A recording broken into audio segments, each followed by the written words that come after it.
So, this is 423, right?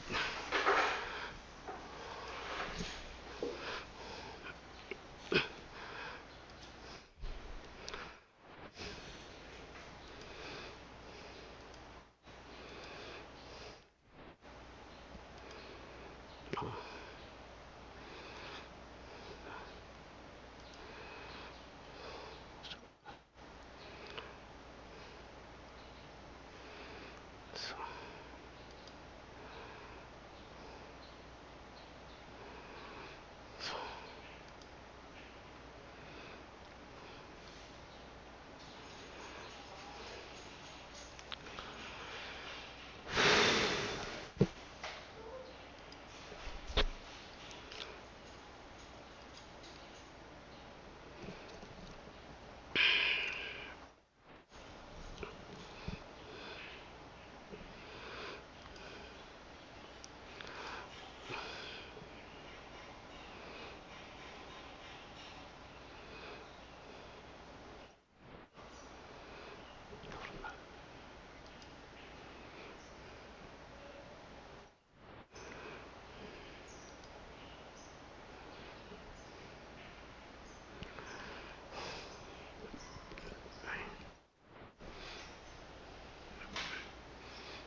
joke masyado.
Guys, good morning.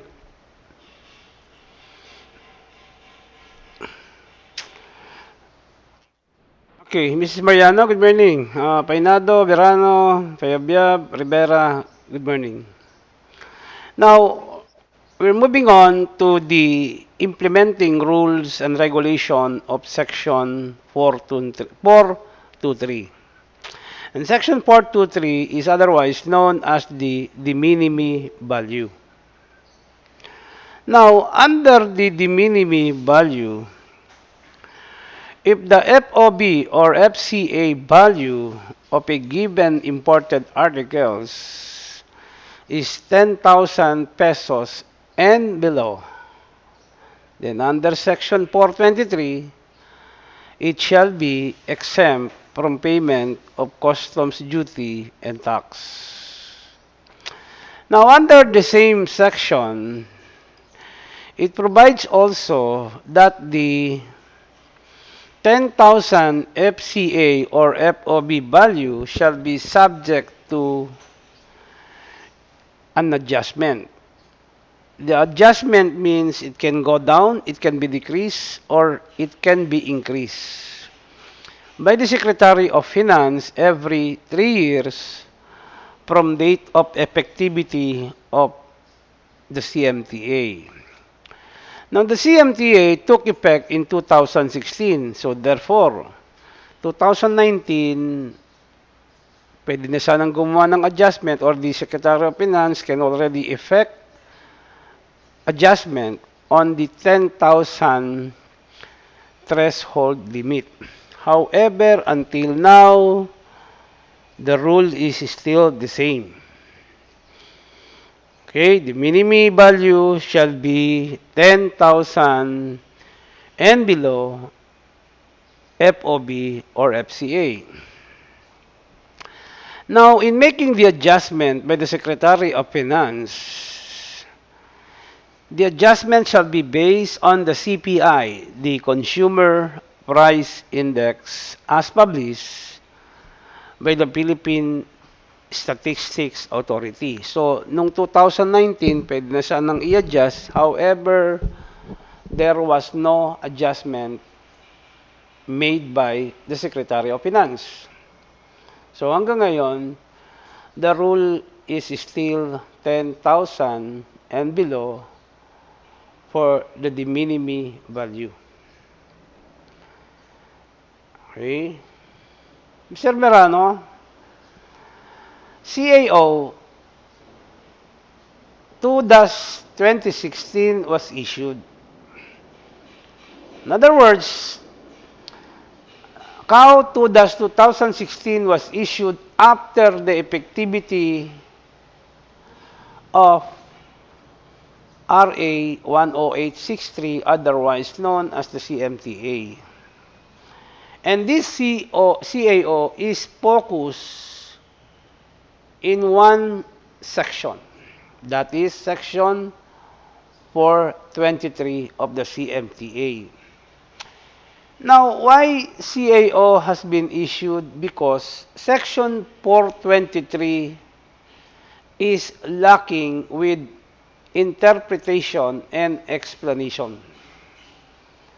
Now, under the CMTA, okay, the Bureau of Customs, through the Commissioner of Customs, and even Secretary of Finance can issue rules and regulations pertaining to the implementation of the provisions of the CMTA. Kaya po nag-issue sila dito ng CAO 2-2016 is because Section 43 or 423 is not so explained. That's why they issued this IRR to further or to explain and to interpret the application of Section 423. Okay, yan po ang reason. Now, if you're going to read CAO 420 or CAO 2-2016, it was signed not only by the Commissioner of Customs but also by the Secretary of Finance. Now, after issuance of CAO 2-2016, a CMO was issued by the Commissioner. So, tandaan ninyo, pag CAO po ang ini-issue, it has to be approved and signed by the Secretary of Finance. Now, another CMO explaining further the IRR or 2-2016 was issued, okay, by the former Commissioner Paildon. O, yan na nga po yung next directive na ile-lecture ko after CAO. Mr. Berano, can you tell us or can you read 3.1, the definition of terms of this CAO, please?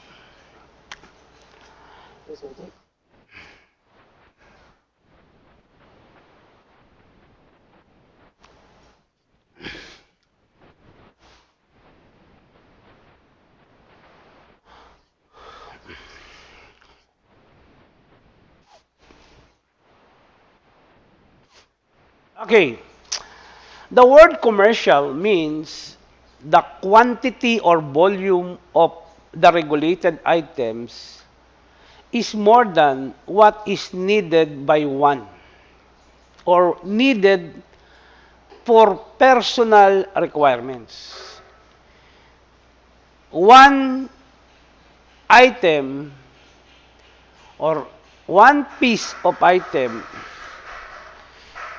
is considered, okay, non-commercial quantity because one piece is necessary and commensurate to one's requirement. More than one may be or shall be considered commercial quantity. Kasi po, pagka commercial quantity po, yung sobra po, pwede mo nang ibenta. Kaya po, ang tawag nila doon is commercial quantity. Now, for purposes of entry and clearance of regulated importation, we're talking here, the definition of commercial quantity is not applicable to freely importable items. It applies to regulated commodities, regulated by government agencies. And you know, regulated commodities, the importation of which require prior clearance from the concerned government agencies. Okay? Now, commercial quantity shall refer to a quantity of a given class of article which are in excess of what is compatible and commensurate with the personal normal requirements of a person. Okay? Let me give you an idea of this commercial quantity. Makeup sets. Yung ginagamit sa makeup. Makeup sets, yung mga nilalagay sa mukha, lagay ko sa kulerete ng babae, are regulated items. If it is only one set that is brought in by a passenger or by a traveler, then that could be considered non-commercial quantity because it is compatible and commensurate to the traveler or passenger's personal requirement. Isa lang. Now, if it is more than two sets of makeup kits, nako, ibang usapan po yan. It is in commercial quantity. So, pwede ka naman mag-makeup ng isang set lang ang gagamitin mo. Miss Mariano, do you use makeup kit? Meron ka bang kit po, Miss Mariano? Ikaw, Miss Rivera, do you put makeup on your face? Okay, assuming meron po kayong makeup kit. Okay, hindi ko pa alam itsura niya. Nakakita na ako niya pero I'm not interested. Ngayon, makeup kits, marami po laman yan. Maaring may lipstick, tama po ba? Set po kasi. Tama po? Now, kung isang set lang po, it shall be considered non-commercial quantity. Isang set lang po. If the makeup kit brought in by a traveler or a passenger is more than one set, let's say two sets or three sets, it's already in commercial quantity. And therefore, it may not be admitted free from duties or free from duty and tax under the de minimis rule or the de minimis value rule. So guys, kung meron po kayong mga kamag-anak that is returning here or a tourist or a foreign tourist coming here, for them to avail of the de minimis value rule, advise them not to bring in, okay, regulated items such as makeup kits and other regulated items which is more than what they need for their personal comfort. Kung isang makeup set lang, okay, that is non-commercial kasi yun lang ang kailangan niya. Pero pagka sumobra na po dun sa isa, ibang usapan po yan. It may not be. Sabihin kung 2 sets po yan, ay anong gagawin mo dun sa isa? Or 3 sets po yan, that is in commercial quantity. Therefore, the BOC may not accept and admit the item free from duties and taxes under the de minimis rule. Okay?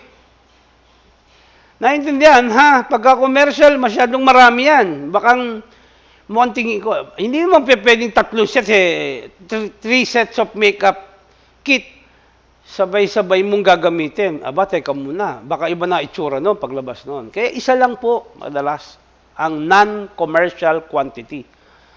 So, if it is only 1 set, then, most likely, it is to be or it will be admitted free from duties and taxes under the de minimis value rule. Pag sumobra na po, meron na po tayong problema. Okay. What is de minimis value, Mr. Verano?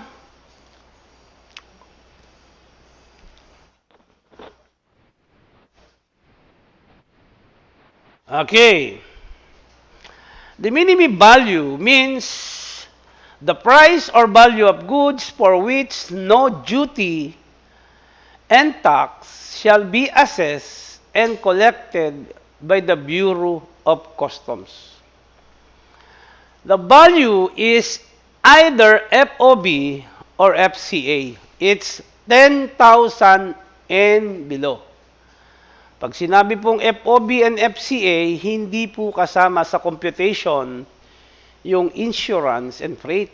Kasi po, pag sinama po yun, by adding insurance and freight to the FOB value, okay, it is already the dutiable value.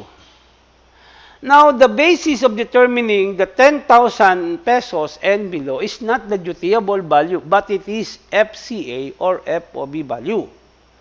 So, if you're the customs officer assigned to determine whether the goods, articles brought in by a traveler, brought in by a passenger or a returning resident, your basis whether to allow exemption or not is either two value, FOB and FCA or FCA value only. Wala pong iba, yun lang po ang sinasabi. Okay, so therefore, the minimum value means negligible amount. Negligible amount meaning it shall be considered non-dutiable or non-taxable amount. Kaya nga po nakalagay dyan sa definition ng minimum value, the value of goods or the price of goods for which no duty and tax shall be assessed and collected. Kaya po negligible, sometimes they call it small amount. Okay, allowable amount. May iba tawag po. Allowable amount, negligible amount, okay, small amount, and the amount, of course, is 10,000 pesos and below.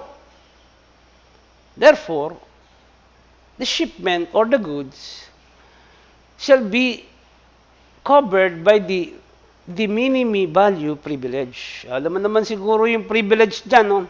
Mr. Berano, how many privilege does the minimum value goods is entitled to? How many privilege?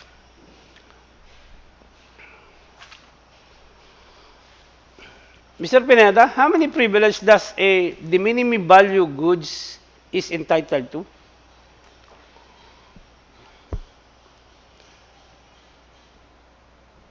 Mr. Pineda? No idea? What about you, Miss Silvestre?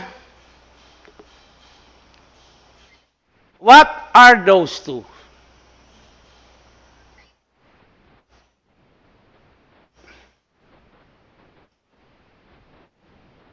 Okay, that's very good. There are two privilege given to the minimum value goods. One is exemption from duty and tax, and the second is immediate release. Now, let's not talk about exemption kasi alam natin walang babayaran po. Now, immediate release means it is subject to a simplified customs procedure. In other words, class, in normal clearance procedure for a regular shipment not covered by de minimis, normally, it takes 1 to 2 days to withdraw it. But this one is subject to immediate release. It will not take more than 1 day. Mabilisan po ito kasi po, the law or the IRR provides that the minimum goods or the minimum value goods should be subject of a simplified and immediate release from the BOC. Kung ako po ang balikbayan, okay, pagdaan ko sa airport and my goods is subject to de minimis, hours lang po, makakalabas na po ako without paying the duties or the duty and taxes po. 3.3. Verano.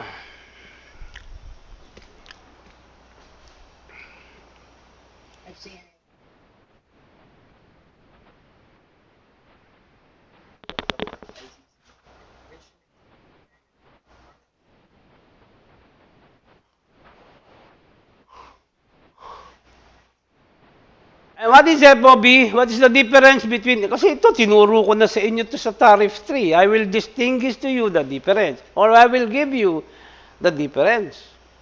In FCA, from warehouse of the seller, it shall be delivered to the warehouse of the shipping line. So from warehouse seller, from seller's warehouse to shipping line warehouse. And the delivery of the goods from seller's warehouse to the shipping line's warehouse is similar or almost a delivery of the goods on board the vessel. Kaya po ang ginagamit is FCA or FOB. So therefore, seller's warehouse, then the goods are withdrawn from that warehouse, then delivered to the shipping line's warehouse. Or to the airline's warehouse if it is shipped to be, or if it is to be shipped via air. FOB, on the other hand, is a delivery or withdrawal of the goods from the seller's warehouse, then delivered to, on board, the shipping line's vessel. Halos pares lang po sila sa charges. So therefore, an FOB and FCA, although there is a difference, kasi po, ang delivery po hanggang shipping line lang, ang shipping line warehouse lang, if it is FCA. But if it is FOB, i-deliver po ni seller hanggang makarating sa barko na or on board the vessel. Now, for purposes of determining FOB or FCA, whether the declared value is FOB or FCA, regardless po ano ba diniklara niya. If it is FOB or FCA, then the limit for the de minimis value is only up to 10,000 pesos. Now, FCA and FOB are both Incoterms or terms of shipment, okay, which has been developed by the International Chamber of Commerce. Yan yung mga Incoterms. Asan si Miss Season? Nandiyan ba si Miss Season? Miss Season? Yung bang Incoterms na ibinigay ko sa iyo is, have you shared it to your classmate? Wala pang nangihiram. Pero, hindi ka na masyadong naiinitan ngayon. Kasi may pamaypay ka na. Tama ba? Okay. Now, let us now move on to 3.5.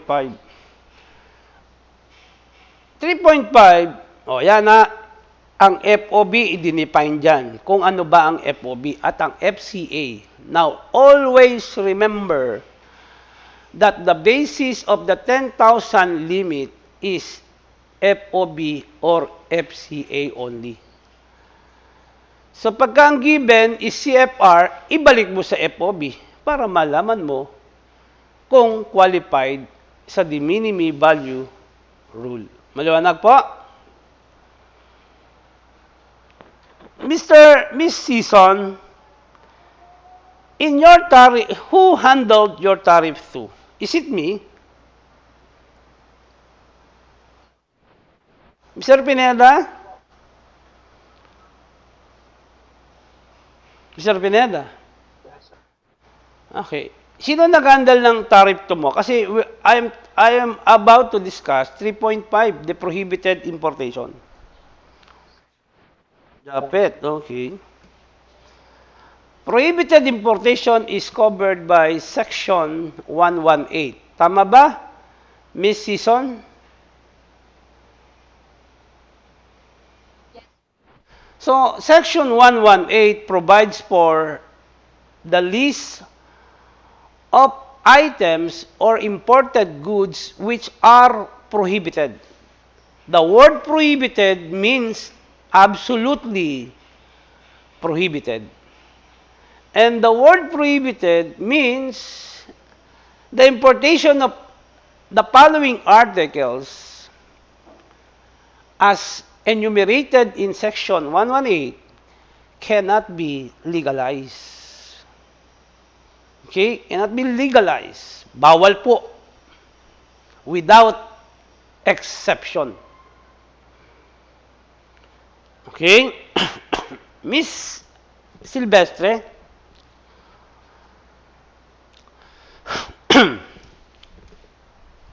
Miss Silvestre, who handled your tariff 2? Is it me? Or was it me? Ako po ba? Now, do you still remember paragraph A? Okay, I will discuss it again for the benefit of those students who which I have not handled. Si Mr. Paras, naalala ko to, estudyante ko to dito eh. Tama ba, Mr. Paras? Mr. Tanglaw, tama ba, naging estudyante ko kayo dito? Tama ba? Naalala ninyo ba nung in-explain ko to? Di ba I-explain this to you? Mr. Tanglaw? Okay, let's go immediately to letter A. Okay? Written or printed goods in any form, whether it is a book or a magazine, containing any matter advocating or inciting the following crimes or felonies. Number one, advocating means encouraging or inciting to commit treason, okay, rebellion, insurrection, or sedition po. Now, if a book or a magazine or any printed items or goods which encourages or which incites the commission or which encourages and incites people to commit any of this: treason, rebellion, insurrection, or sedition, that is not to be allowed. To overthrow the government, a magazine designed to or inciting or encouraging to overthrow the government is also, kahit ano pong magazine yan, kahit ano pong libro yan, as long it contains an encouragement or a solicitation to overthrow the present government, then that government would not allow that goods.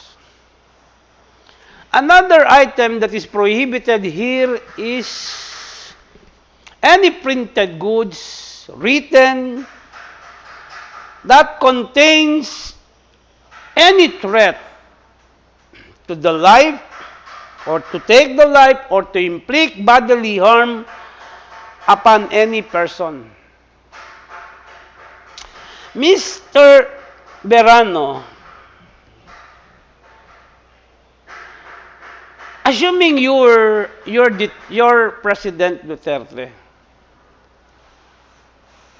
would you allow the importation of books or magazines that will kill you? Of course not. No one, no president would allow. How to assassinate the president? How to kill the first lady or the first daughter of the president? Or how to kill a person without being traced? Hindi po pwede yan dito sa atin. And if I were the president, I would not be allowing the importation of books or magazines or any printed matters that will take down my government. It's a common sense po.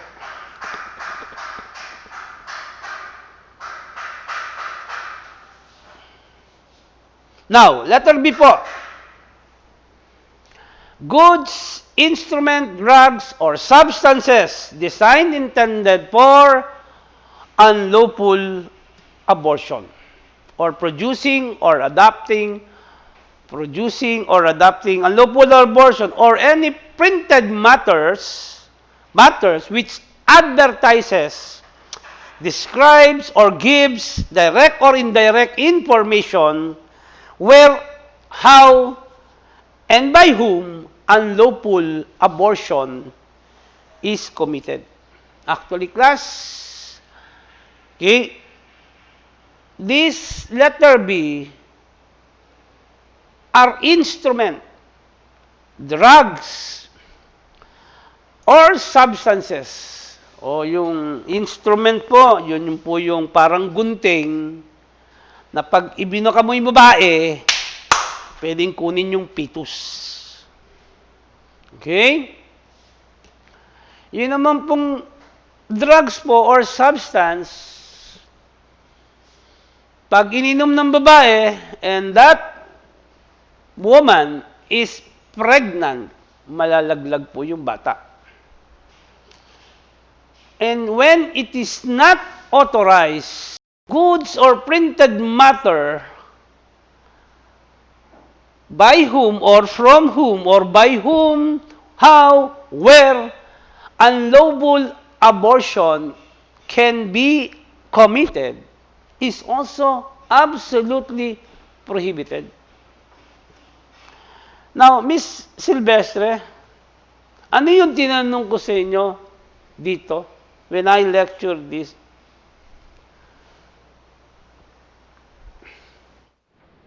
Miss Season, you, Miss Season,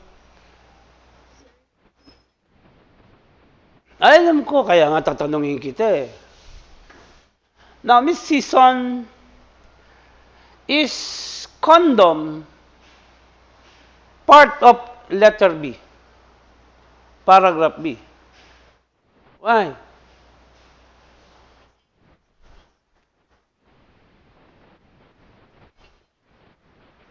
Can you explain that in English, Miss Season?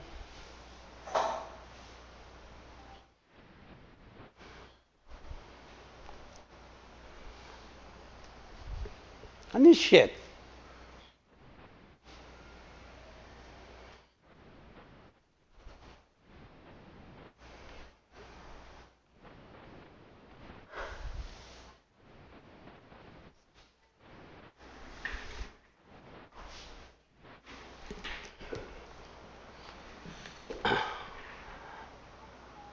Miss Silvestre, do you recall now? Yes, explain it, please. Yes, Miss Silvestre. Kasi nire-review ko na kayo eh. Now, Miss Silvestre, go ahead. I'm asking you.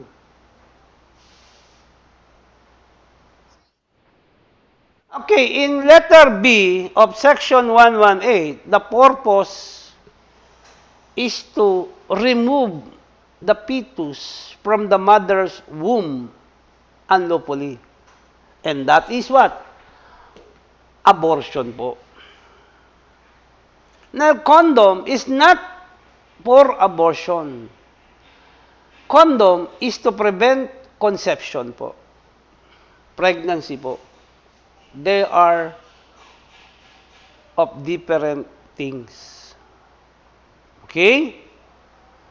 So, condom cannot be the subject of paragraph B because condom is not designed to commit abortion.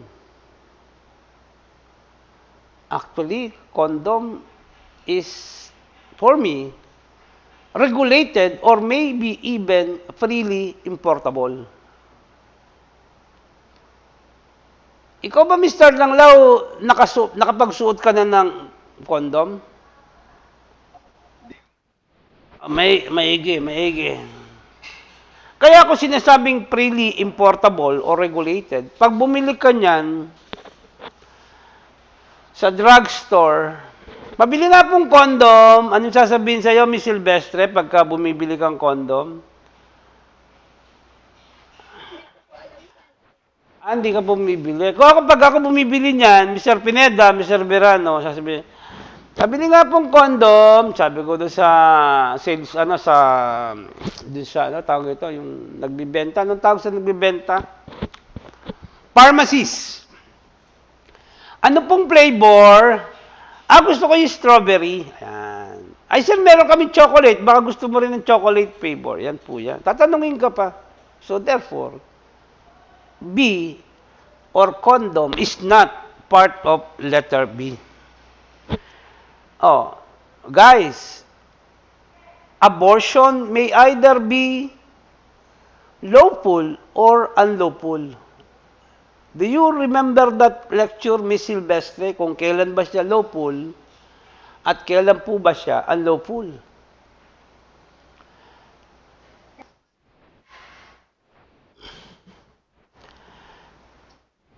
If a woman cannot sustain pregnancy, including the delivery of the child, normally, may sakit sa puso. So, tinatanggal po siya. O lawful po siya. Now, if the removal of the fetus from the mother's womb is for purposes of concealing dishonor and humiliation, kahihiyan, pinatanggal mo, most likely, that is unlawful abortion. I have a distant relative in 2018. She arrived from abroad, 2 months pregnant. Nagkaroon yata siya ng live-in partner abroad. However, she is not yet ready to bear a child. Nagpunta po siya sa Quiapo, dun sa malapit sa simbahan ng Quiapo, and she contacted an abortionist. Are you listening to me, guys? This is not a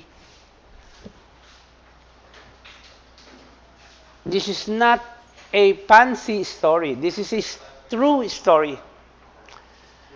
She undergone an unlawful abortion through an abortionist. The problem is something went wrong. She did not make it. In other words, she died. Namatay po siya. Tinanong ako, tinanong ako, pwede ba magdemanda? Of course, pwede kayo magdemanda. The problem is, hindi naman siya pinilit eh. Actually, nagpunta siya doon. Awa ako, medyo malayo naman na, related na sa akin. Kaya sinabihan ko na lang na you can sue and you can file a case or a criminal case against the abortionist. Okay? Baka mamaya mag-isip kayo, no? Madisgrasya. Namatay po siya. Kawawa naman po yung babae. Maganda pa naman. So, guys, hindi, yung mga ladies, be careful. Baka alam nyo na, no? Mag-aral muna bago ang lahat. Naintindihan, Miss Season? Miss Season.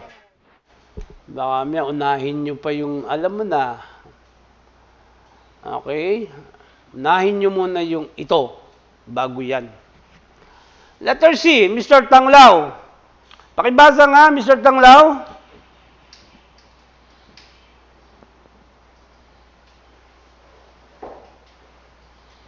These are what?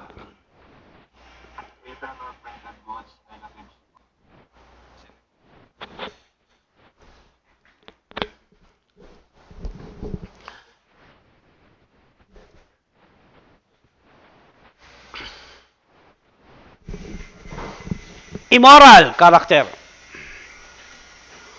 Now, what is prohibited here is what is shown.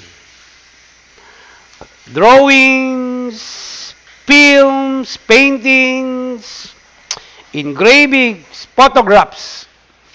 When these things are indecent, obscene, or immoral, then, ano po yan? Mga Playboy magazine. Yan po. Pornographic films. XXX films. Yan po yan. Bawal po yan. Gay movie or gay films. Bawal po rin yan. Yung mga tomboy sa babae, lalaki sa lalaki, okay, alam niyo na po yon, bawal po yan. Because they are what?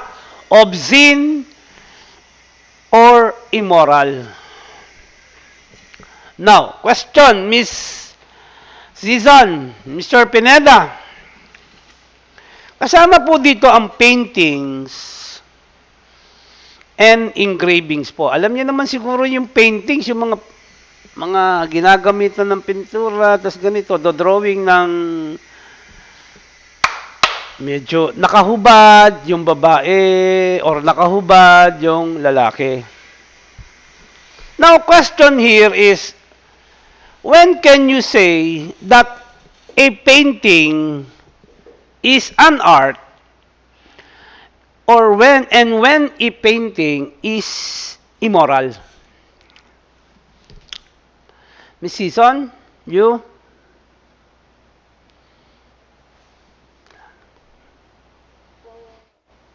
Tanong ko lang po ulit, no? When can you say that a painting is immoral and when it is an art?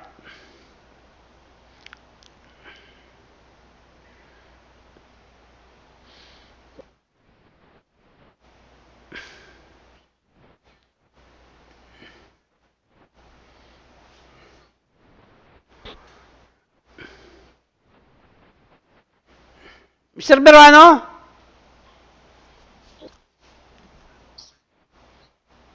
Teka muna, si Mr. Berano muna.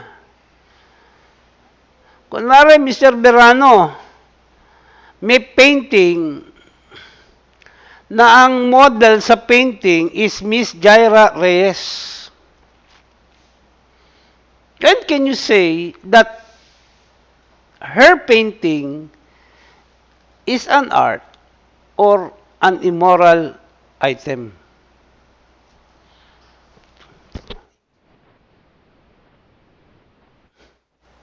Obvious. Sabihin mo, let's say, a nude painting, nakahubad po si Miss Reyes. Okay. Ikaw, Mr. Pineda, may sasabihin ka? Pineda, si Mr. Pineda.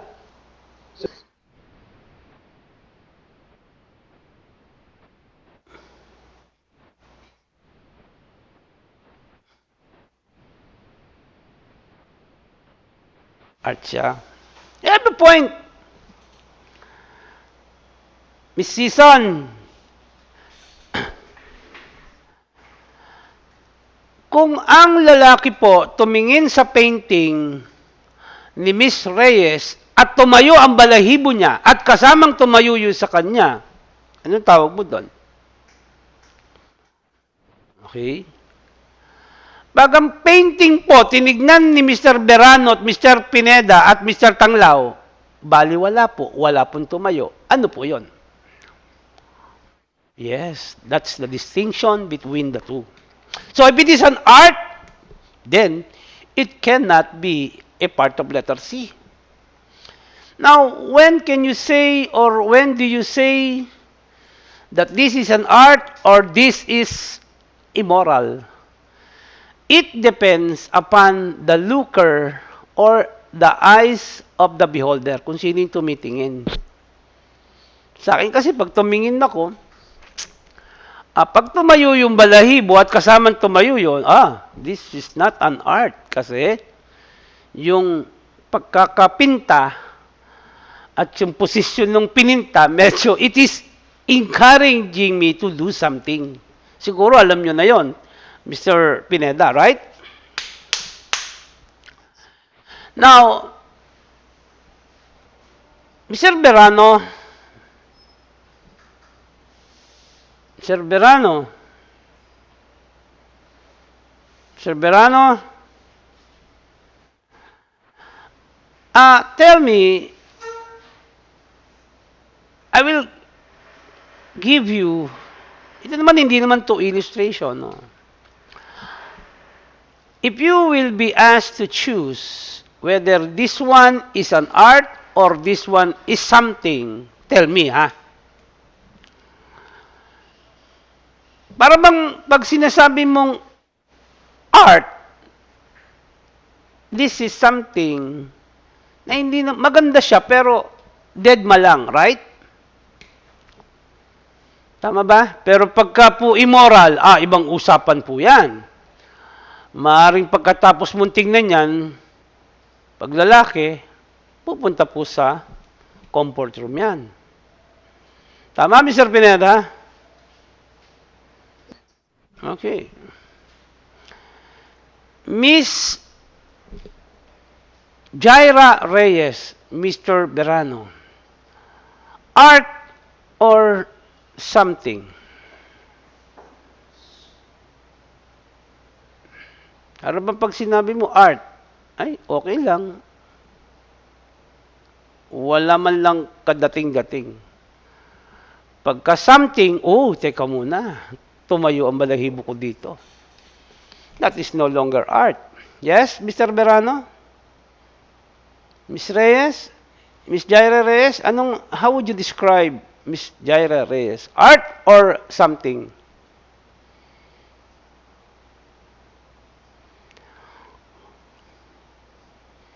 Mr. Verano, tinatanong kita, art. Sabihin, pangit si parang ganon. Pangit siya, parang ganon. Hindi ko man lang tatayuan ng balahibo, parang ganon, Mr. Verano. Mr. Tanglao, sabihin, okay. Yes, Mr. Tanglao. Painting of Miss Silvestre in two-piece. Oh, puta na. Art. Art pa rin.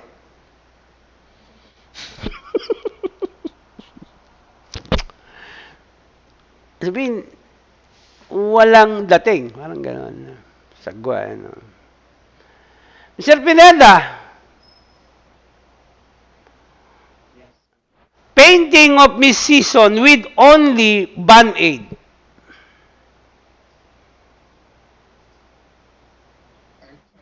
Art pa rin. Grabe naman. Band-Aid na nga lang nakatakip. Band-Aid na. Mr. Verano,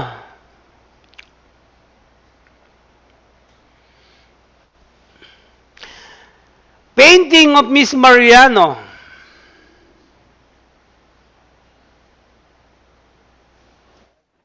Art pa rin. Tangin na talaga. Kayong mga lalaki, para kayong para kayong mga santo, Para kayong Mr. Relebo, are you there?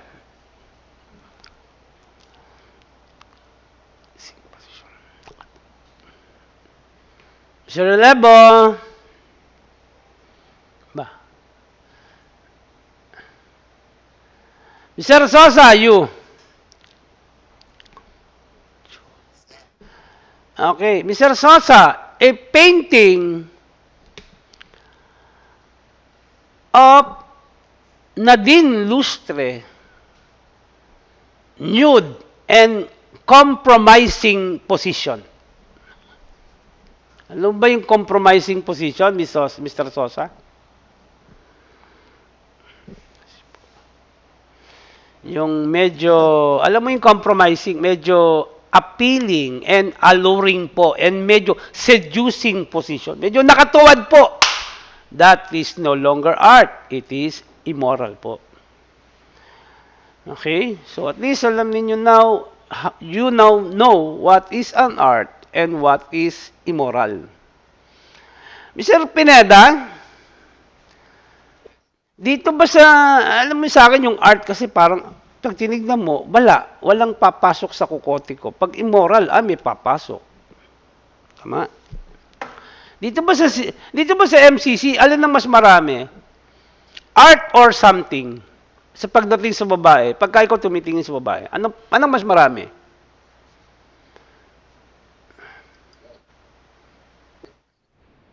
$50-50. 50-50. Meaning,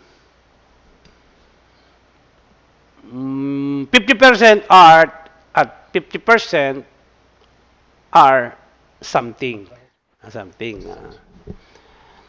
Mr. Pineda, Miss Mariano, anong tingin mo sa kanya? Art. What about Miss Rivera? Miss Matuling? Art din? Miss, ako, pares tayo ng tingin. Okay? Pero pagdating kay Miss Silvestre, kay Miss Reyes, okay, ikaw, Mr. Pineda.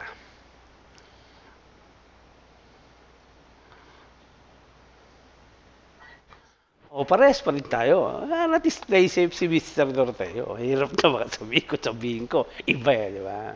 Baka kasi sabihin ko, si Miss Silvestre, ang tingin ko sa kanya, something. Magagalit si Miss Mariano. Sir, ang tingin mo sa akin, hindi ako appealing. Tama ba, Mr. Pineda? Mr. Pineda, nandiyan pa ba si Miss Mariano? Okay, Miss Mariano, ha? Sinabi niya art. Ako rin, tingin ko art. Pare-pares lang. Wala tayong problema. Okay, let's now move on to, ayan, tandaan ninyo, yung mga bold movies, bold magazines, paintings which are considered obscene, engraving which are considered obscene. Yan po, bawal po yan. But as long paintings, engravings, lithographs, objects, drawing, or representation of a human being is decent, then it is called art. If it is already indecent or obscene or immoral, it falls here. Letter D, please, Miss Season.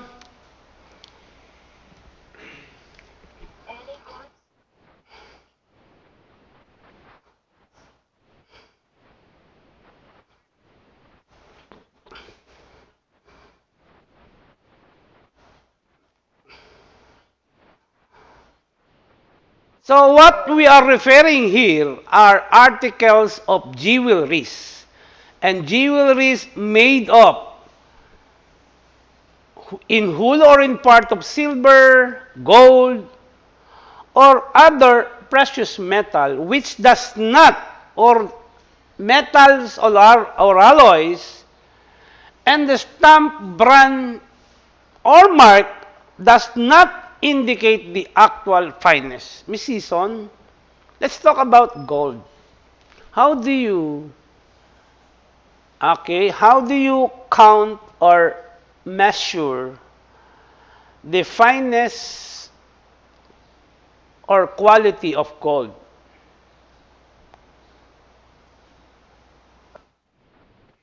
Makinis. Pag magaspang, hindi siya fine. Miss Silvestre, you?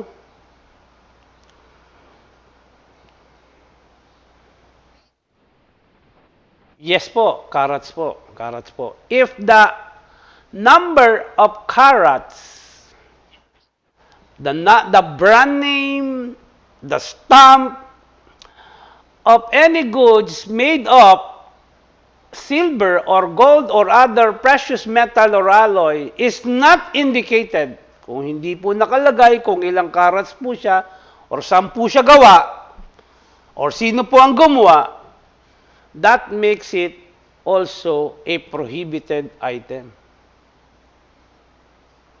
Maliwanag po ba? Yan po yon. Bawal po yan. Kaya normally po, pagka po bumibili kayo ng singsing or kwintas po, nakalagay po yung carats. Pag malaki po yung singsing, doon po nakalagay kung the number of carats. But kung maliit po, doon po sa immediate container niya, doon sa lalagyanan niyang maliit ang box, doon po nakalagay yung stamp or brand po. Pag diamond po, kasama po yan. Kasi po, pag hindi po nailagay yung mismong number of carats niya or the fineness of quality of the metal used, maaring maloko mo ang Bureau of Customs. The lesser the carat, Miss Silvestre, the lesser the price, right? The higher the carat, Miss Season, hindi po tinitignan sa kinis at gaspang yan, Miss Season, ha? Kinis at gaspang ka pa, ha? Nanguhula ka rin, no? Letter E, Mr. Relebo.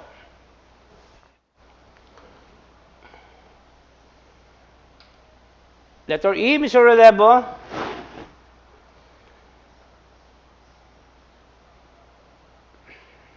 Something is wrong with the internet of Mr. Relebo. Okay, Mr. Verano again.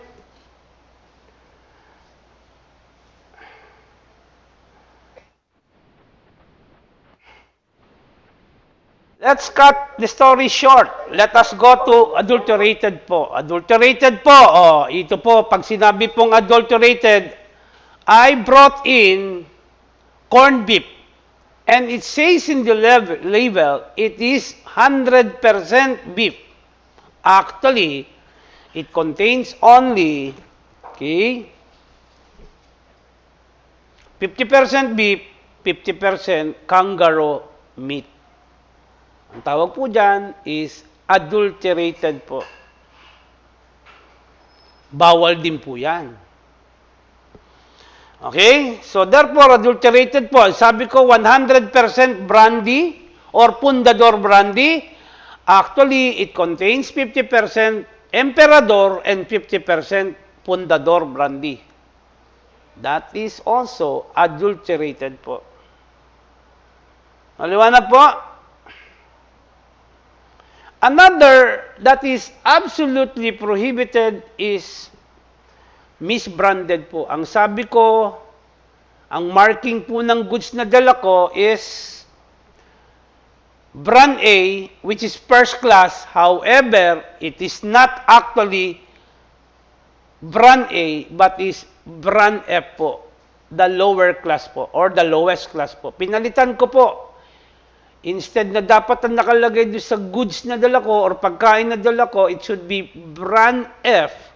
I have replaced it with another name which is a first class name. Ang tawag po dyan is misbranded po. Okay? And this adulterated or misbranded food or goods for human consumption also applies to, okay, drugs or medicine. Ang laman lang po niya 250 milligrams, but pinalitan ko, ginawa ko po siyang 500 milligrams. That is adulterated po. Misbranded po, kung gawa po siya ng Pfizer, first class po ang Pfizer, pinalitan, kung gawa po siya ng Class D drug, mura po yun, pinalitan ko ng Pfizer, which is a first class. Mahal po, pinalitan ko. That is called misbranded po.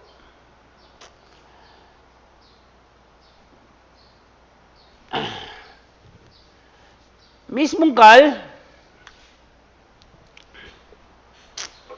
letter F, please.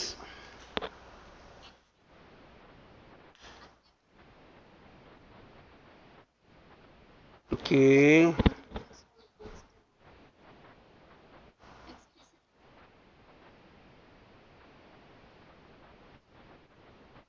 This season, intellectual property code. What are the royalties and licenses in relation to intellectual property code? Diba, binigyan ko kayo ng illustration, royalties and licenses. Tama po ba, Mr. Pineda?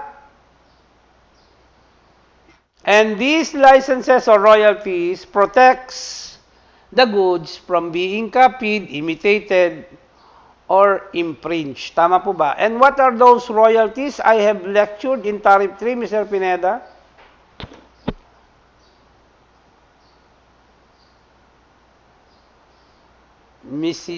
Number 1 po, ano po yung isa? Copyright po.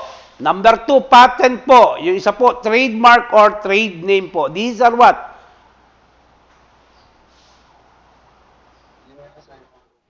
Yan po yung royalties. And the copyright, patent, and trademark is part and covered by the intellectual property rights law. Now, in case goods are imported and it is a violation or it has violated the intellectual property code, then it is considered impringing goods that is prohibited importation. Bawal po yan. Ms. Rivera, can you give an example of impringing goods?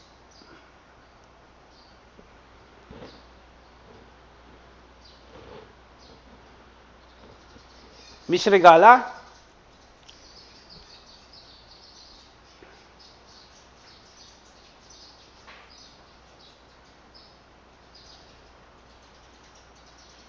Mr. Pineda, baka wala na natin akong kausap pa.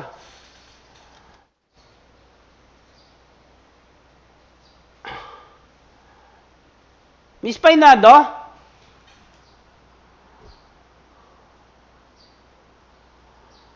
And you give an example of impringing goods?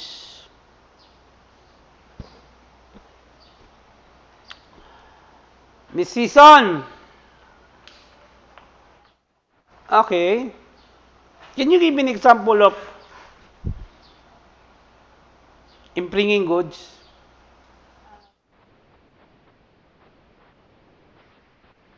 Okay. Anong violation doon?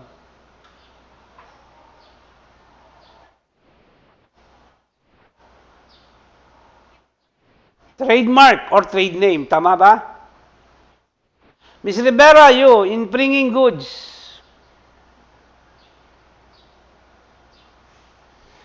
Si Ms. Rivera ba pumapasok pa, Mr. Pineda? Nandyan, hindi sumasagot eh. Gusto ko magtanong eh. Miss Pineda, impringing goods, please. Ba, okay ah. Yung sa kanya, fake na Louis Vuitton. Sa'yo, fake na Converse shoes ah. Okay ka rin ah. Talagang ano ah. Puro fake eh. Alright. Impringing goods. Okay, ito po. DVD. Pirated DVDs po. Yan po ang madalas. Sabi nga, DVD, mga tinitinda ng mga Muslim. They are what? In violation of intellectual property rights law. Specifically, copyright law po. Yung mga photocopied, yung kinopya po na libro without the authorization of the author, yan po, in violation of the copyright law rin po yan. Kung naman merong bagong invention si Miss Season at kinopya yung invention niya, ang violation doon is patent law.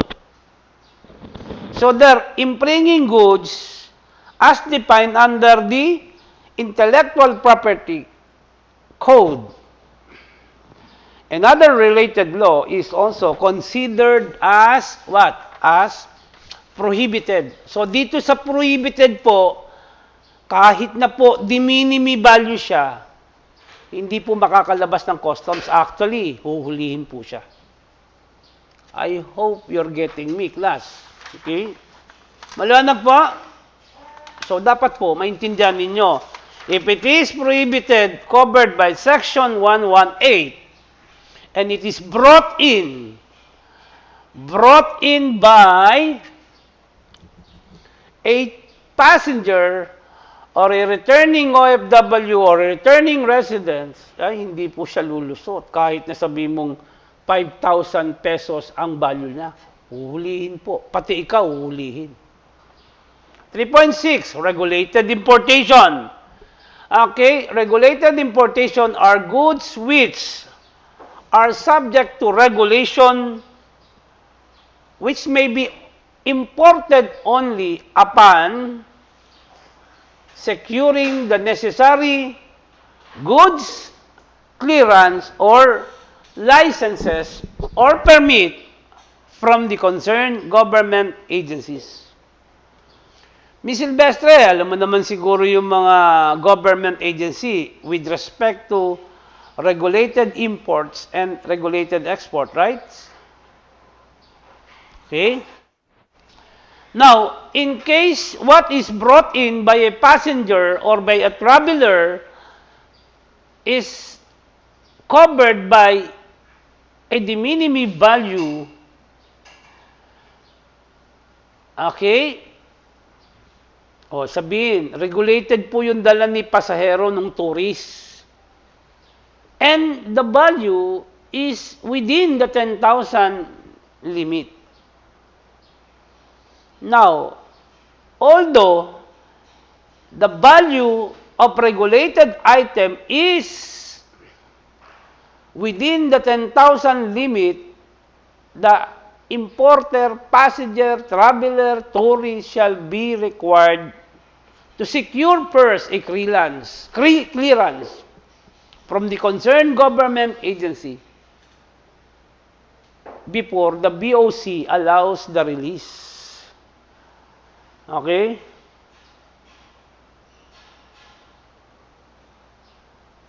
Maliwanag po? So, ibig sabihin yan, if it is regulated item, ang dala ni passenger, teka muna, regulated po yan. Sir, pasok po sa 10,000 po. Okay, pasok. However, it is regulated. Then, therefore, it shall not be subject to immediate release because you have to submit first, what? A prior or clearance or license or permit from the concerned government agency before we allow the release. Restricted is 3.7. Okay? Except when authorized by law or regulation, the importation of the following are prohibited also. Meaning, if there is no permit or if there is no law or regulation allowing the importation of any of these, it becomes also a prohibited. Kung wala kang permit at wala kang clearance, and the law does not authorize the importation of this, okay, it becomes also a prohibited one. Alam niyo naman siguro kung kanino ko kinukuha ang permit nito, Mr. Tanglao. Mr. Tanglao.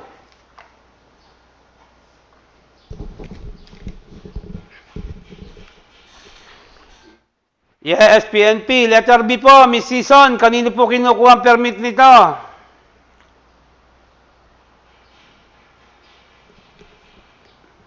Wala yata si Miss Season, ha? Yes.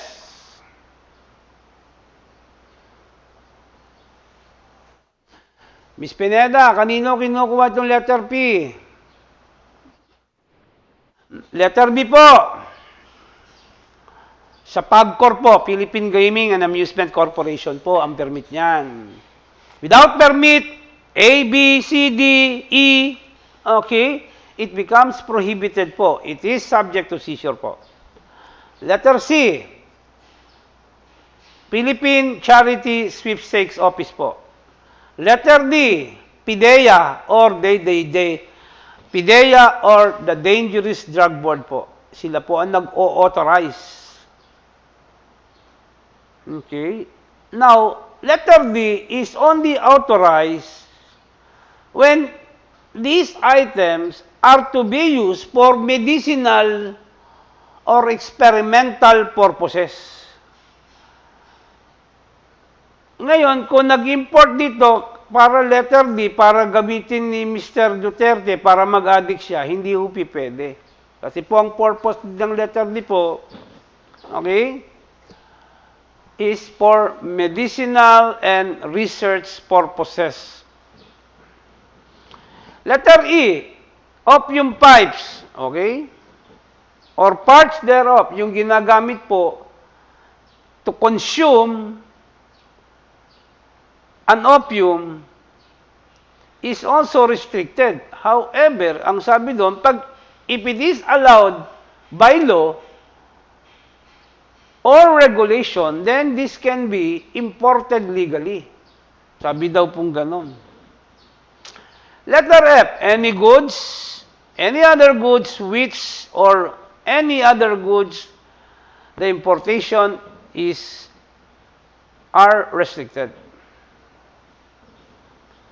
Okay, maliwanag po. So at least alam ninyo po what are these subject goods which may not be the subject of immediate release or exemption of duties and taxes even though they are within the de minimis value. Next, please. Section 4. Mr. Lavera?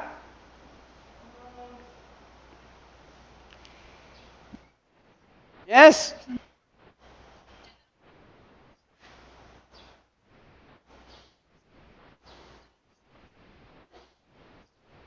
De minimis po, de minimis.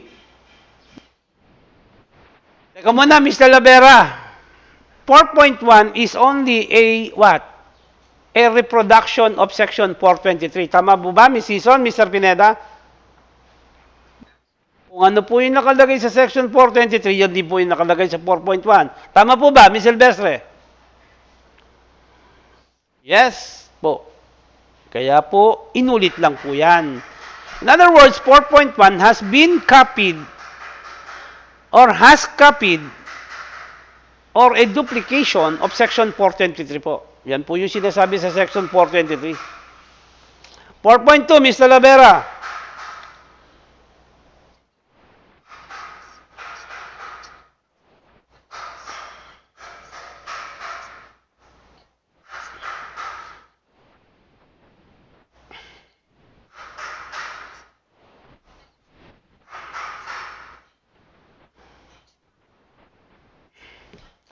Now, with respect to lodgement clearance, okay, the clearance of the minimis goods or the minimis value goods shall be a simplified customs procedure or simplified system.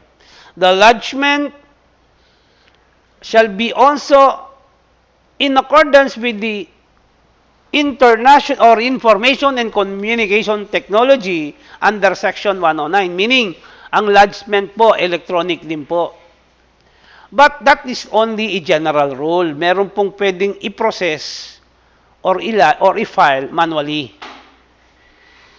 Okay, so meron pong lodgement niyan electronically po, yung entry po or yung informal entry po pwedeng i-file or i-lodge electronically or pwede rin pong i-file manually po. And when the BOC process this, the minimis goods or the minimis value goods, as long it qualifies for exemption from duty and tax, and it qualifies or it is entitled to immediate release, then the release or the clearance of these goods covered by the minimis value shall be simple. Very basic po. Mga within 2 hours, within 3 hours po, dapat makalabas po siya. As long the goods is qualified for the two benefits under this CAO 2016 po. 4.3, Ms. Mungkal.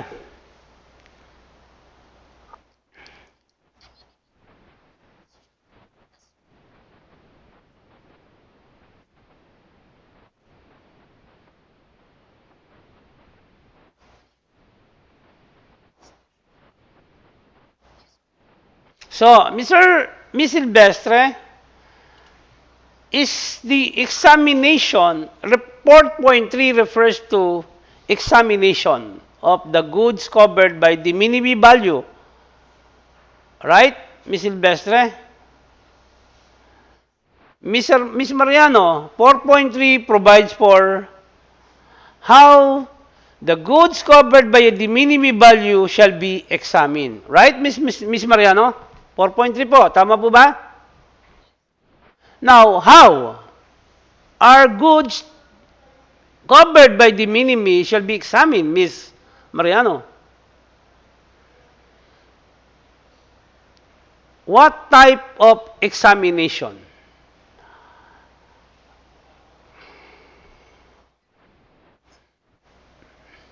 .3 pinag-uusapan natin, Ms. Mariano, binubola buko eh. I'm asking Ms. Mariano, is what kind of examination? And what is X-ray examination, Miss Mariano? And what is scanning examination? Binobola ako ni Miss Mariano, Mr. Pineda. Hindi niya naintindihan sinasabi niya. Ano ba sinasabi ko, Mr. Pineda, sa kanya? Yes, that I'm referring to, Miss Mariano. Goods covered by the de minimis value shall be subject to non-intrusive examination through the use of X-ray or scanning machine. Why non-intrusive? Because it does not intrude to the package where the de minimis goods are contained. Now, Miss Mariano, non-intrusive po and on random selection basis. Ibig sabihin po, pipiliin lang po nila kung alin po ang i-X-ray or i-scan, Miss Mariano. Miss Season, is non-intrusive examination an absolute rule or a general rule? Why general?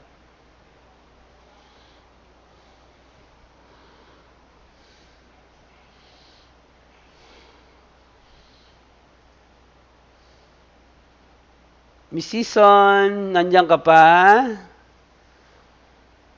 Yeah, sabi mo general. Tinatanong ko, why general?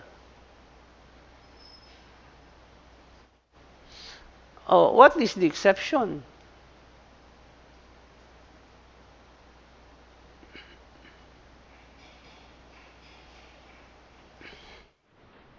Yes po. So 4.3 is only a general rule, non-intrusive. But the customs examiner or customs officer may, based on internationally accepted customs administration rules, subject, okay, the goods covered by the minimis to a physical examination, meaning intrusive po. 4.3 is the general rule, while 4.4 is the exception po. 4.5, Mr. Verano?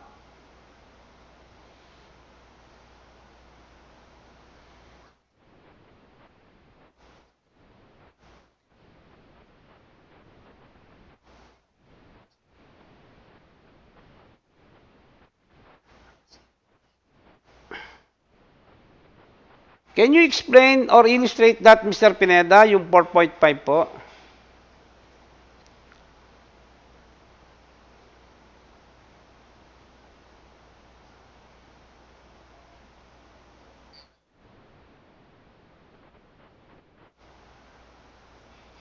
Siyetang Lao?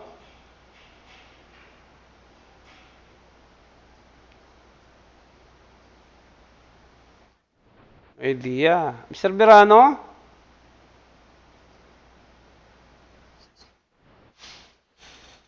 Miss Pineda?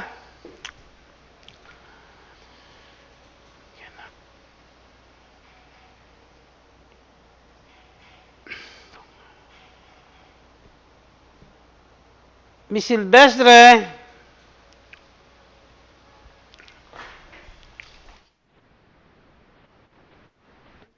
Oh, how would you illustrate that?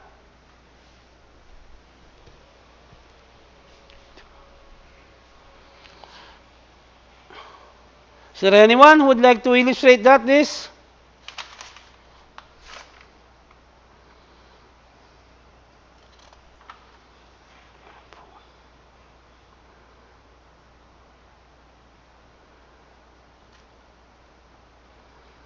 Yes, Miss Silvestre. Oh, para hindi po tayo mahirapan. If what is brought in are goods and the same is brought in by a passenger or goods that were sent through a balikbayan box or parcel exceeds the 10,000 pesos limit. Tama ba, Mr. Pineda? Sumobra po yung dala po ni pasahero or yung pinadala po sa balikbayan box, or yung pinadala po via parcels po. Sumobra po sa 10,000. Magka-qualify pa ba, Mr. Pineda? O ngayon, if you're the importer, if you're the passenger, and if you're the returning residents, and your goods did not qualify to the de minimis value privilege, what are you going to do?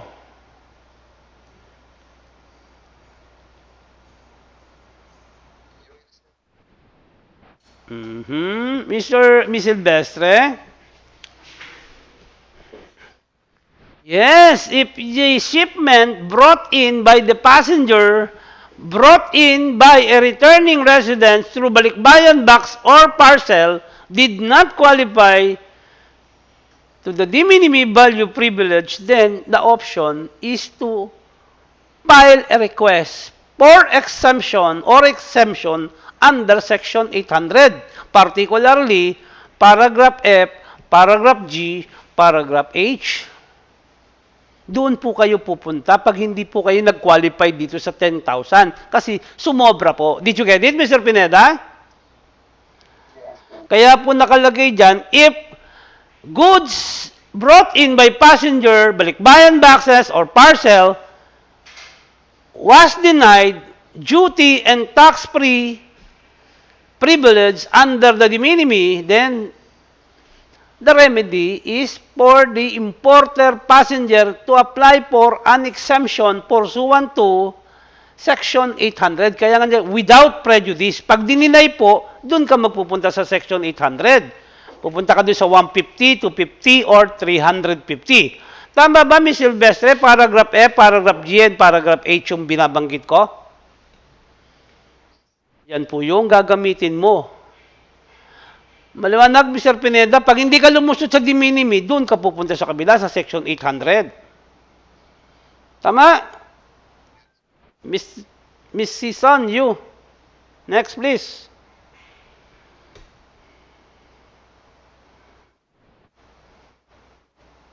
Tobacco po, hindi tobacco. Tobacco po.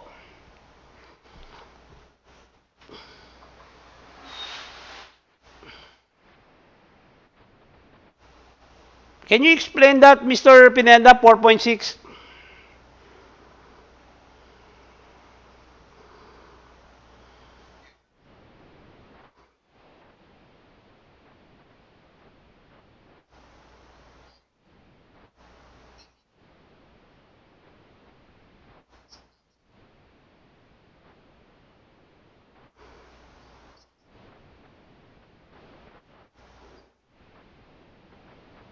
And how would you call this tobacco goods, products, wines and spirit? What are these items?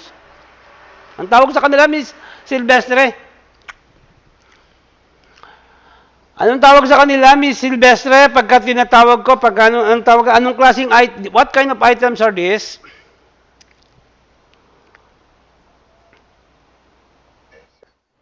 Yes. No, excisable items po. Okay? Pwede rin pong sin products, pero ang tawag po dito, we're talking of NIRC because tobacco products, wines and spirit, okay? When their value is within 10,000 and below, or their value is 10,000 and below, ang effect po niyan, wala po silang babayarang customs duty and value-added tax. But, although within 10,000 limit, the importer has to pay the excise tax. Tama? Mr. Pineda? Libre ka sa duty, libre ka sa VAT, but excise tax, although within the de minimis value, you have to pay the excise tax. Ms. Sison, do you still remember the two kinds of excisable tax? Or what are excise taxes or excise tax? Yes, ad valorem and specific. Yan po yun. Naintindihan? Maliwanag po. Tobacco goods, cigars po, subject to. Tama po ba, Mr. Pineda? Cigars, subject to ad valorem and specific. Tama po ba? While spirit such as distilled spirit is also subject to both specific and ad valorem po. Tama? Others only, okay, a single excise tax is specific tax lang po. Yung mga cigarettes po, whether cigarettes are packed by hand or packed by machine, only specific lang po. And if it is wines, then it is only subject to specific. What are the two types of wine, Miss Mariano?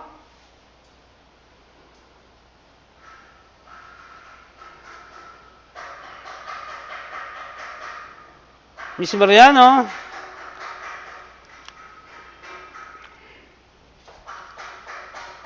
Miss Silvestre?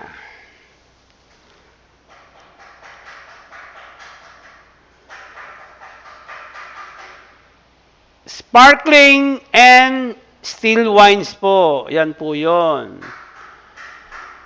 Parang dalawang semester pa lang, Mr. Pineda, nakalimutan nyo na lahat yung itinuro ko sa inyo. Okay, Next. 4.7. Any goods forfeited in violation of this directive shall be disposed of in accordance with chapter 10. So, lahat po ng mahuhuli, it shall be disposed pursuant to chapter 10, title 11, 10.11 of the CMTA. Maliwanag po? Yan po yun. Now, again, Miss Silvestre, what are the privileges granted to a de minimis value shipment? Number 1, exemption from duty and tax, right? Miss Silvestre? Number 2, immediate release, right? Simplified customs release. Tama po ba? Or simplified customs procedure. So those are the two privileges when a shipment is covered by a de minimis value privilege. However, under Section 5, it provides for exclusion from immediate release. Ibig sabihin po niyan, although the goods is within the 10,000 or the goods value, FOB or FCA value is 10,000 and below, they shall not be entitled to immediate release. Matagal po yan. Naintindihan? Naintindihan po? So therefore, ang sinasabi po dyan, if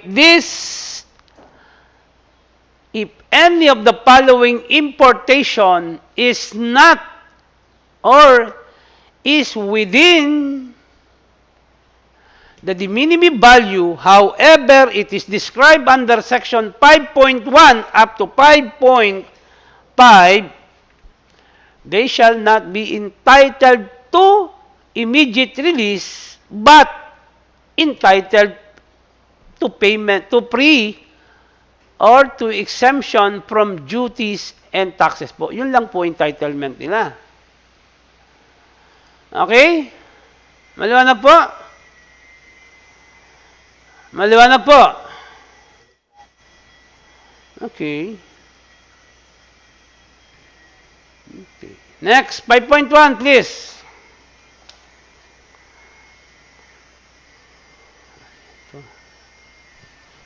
Anyone who would like to read?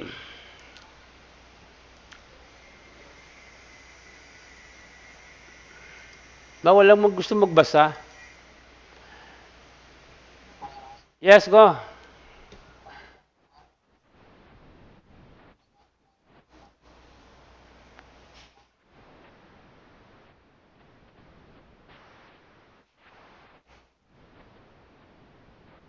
Okay, if the importation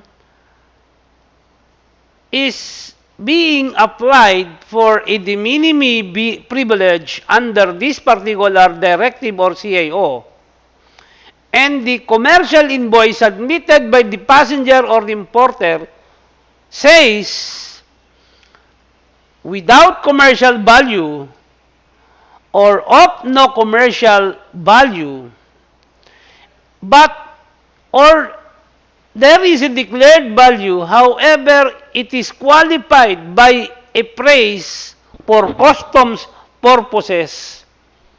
O ibig sabihin po dyan, walang dineklarang value or no commercial value ang nakalagay sa invoice, or there was a specific value declared, however qualified by the phrase or words for customs purposes, by the phrase for customs purposes, it will not qualify to immediate release. So, what's the moral lesson, Mr. Pineda?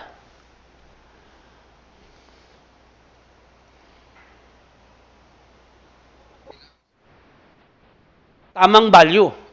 Tamang value po. Correct value should be indicated.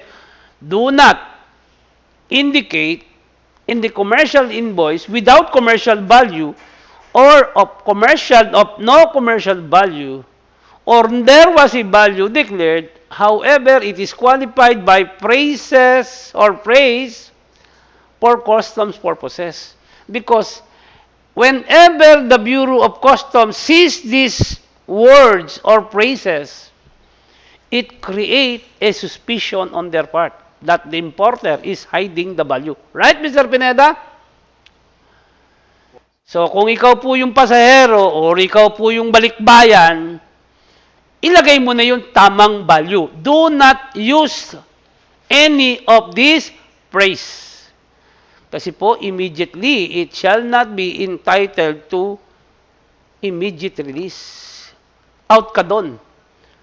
Anong gagawin? Kasi po, hindi na siya immediate release. The BOC will appraise and find out and determine the correct value. Pag hindi ka lang magtagay, hindi ka umabot doon sa 10,000 and below, wala ka ng immediate release, bayad ka pa ng duties and taxes. Maliwanag po. Next paragraph.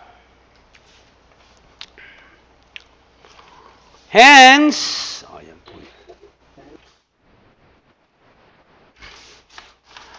medyo choppy ka.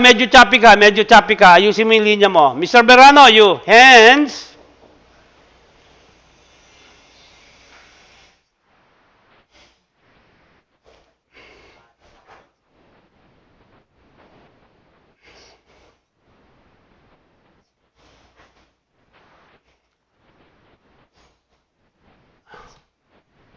so the moral lesson, Mr. Pineda, is for you to declare it. Do not declare it without commercial value, of no commercial value, or specific value but qualified by phrase for customs purposes. Maglagay ka na ng value para po hindi po sila magsuspecha. Right, Mr. Tanglao?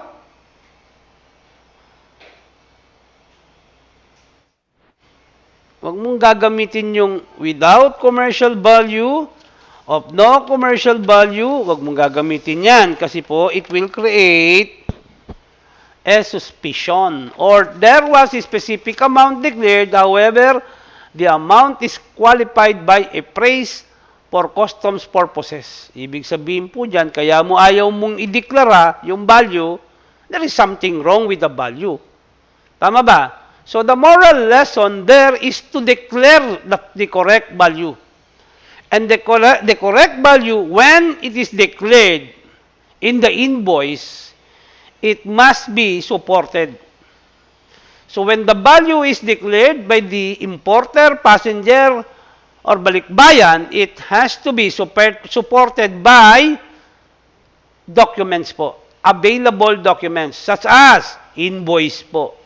Invoice, nung nasa abroad ka, Miss Season, bumili ka, tama ba, Miss Season? O, nasa abroad ka, bumili ka doon, may binili ka sa abroad, inisyuhan ka ng resibo, tama ba, Miss Season?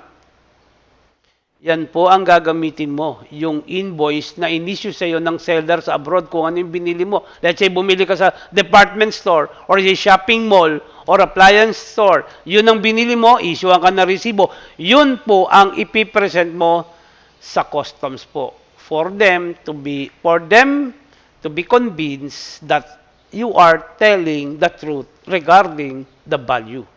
Nakita mo, Miss Season?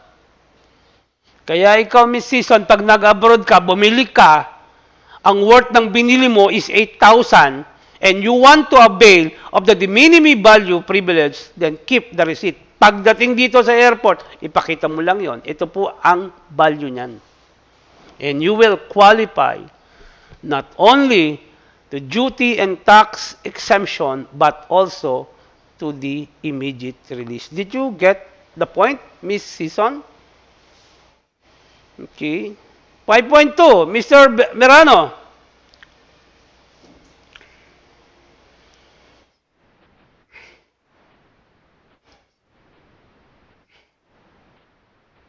So, dalawa po ito, no? Meron pong limit sa value at meron pong limit sa quantity. Maliwanag? Miss Season, do you know what are the limits as to quantity?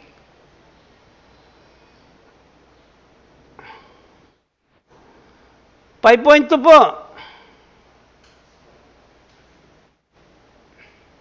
Mr. Pineda, have you read your reading assignment in advance? Okay, can you tell me or tell us the limits as to these products?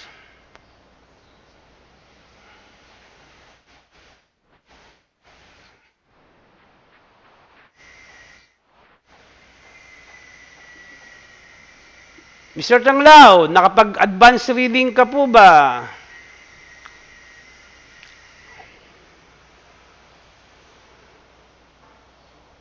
Mr. Tanglao. Mr. Lavera, nakapagbasa ka ng advance?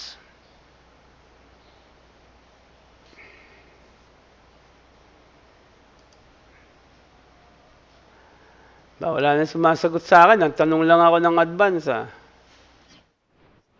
Yes, go ahead. Try it.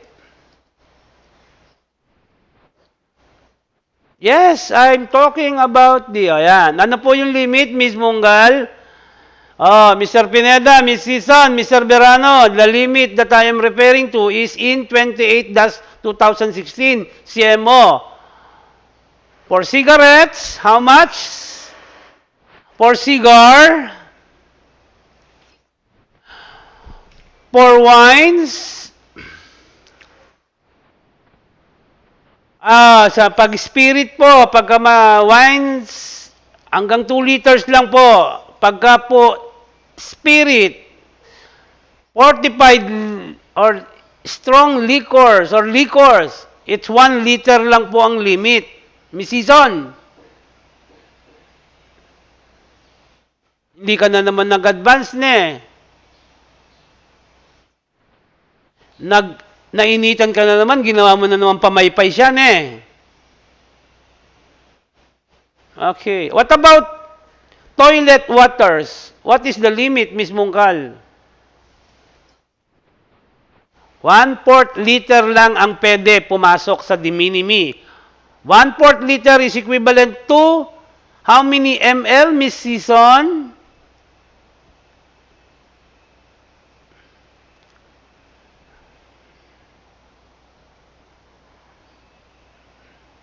Miss Season. Do you need calculator, Miss Regala, to find out what is 1/4 of 1 liter?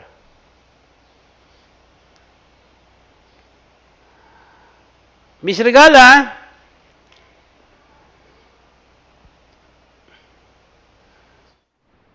Ano? Yes, 250 ml. Sabi ni Miss Season, wala daw siyang calculator. In 1 liter, there are 1,000 ml. 1/4 of 1,000 is 250, Miss Season. Yun lang po ang pwede mong daling toilet water. and toilet water are preparations or substance in making perfume po. Baka kala ninyo yung pambuhos lang sa CR. It's not po. Toilet water is not an ordinary water. It is a preparation or substance that is used to produce perfume. Did you get it, Miss Season? Ang laki talaga ng epekto ng online, no? Parang pagdating ng araw, hindi na kayo smart, hindi katulad pag face-to-face na nasasabon-sabon ko kayo, natatalsik-talsikan ko pa kayo ng laway, gumagaling kayo. Mahirap talaga pag hindi kayo nadidiligan misiso ng fertilizer, ne? Kaya kailangan talaga mag face-to-face na kasi pag nauulanan kayo ng laway ko, yung saliva ko, fertilizer yun tatalino kayo. Another limit is imposed by the rules regarding dimini. Pagdating po sa perfumes, ano po ang limit, Miss Mungkal? 50 grams po. Ibig sabihin, hindi po sinusukat ng liter kung gaano po kabigat. So, ibig sabihin, pag 250, maliit lang na bote po siya. Ang pwede mong daling toilet waters and perfume is 50 milligrams or 50 grams. I'm sorry. Maliwanag? Next, please. So, therefore, 5.2, if it is within the dimini value, tingnan nyo to para at least malaman ninyo.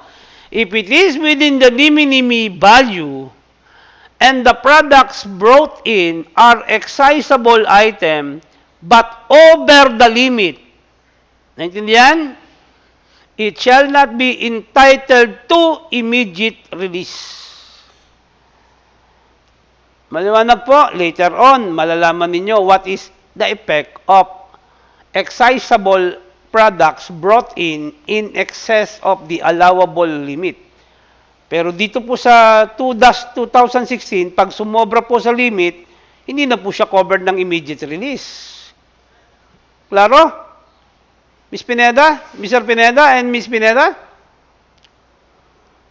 So kahit na po siya within po, hindi na po siya papasok sa immediate release.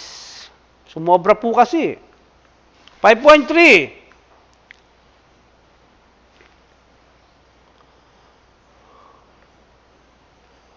Miss Bungkal?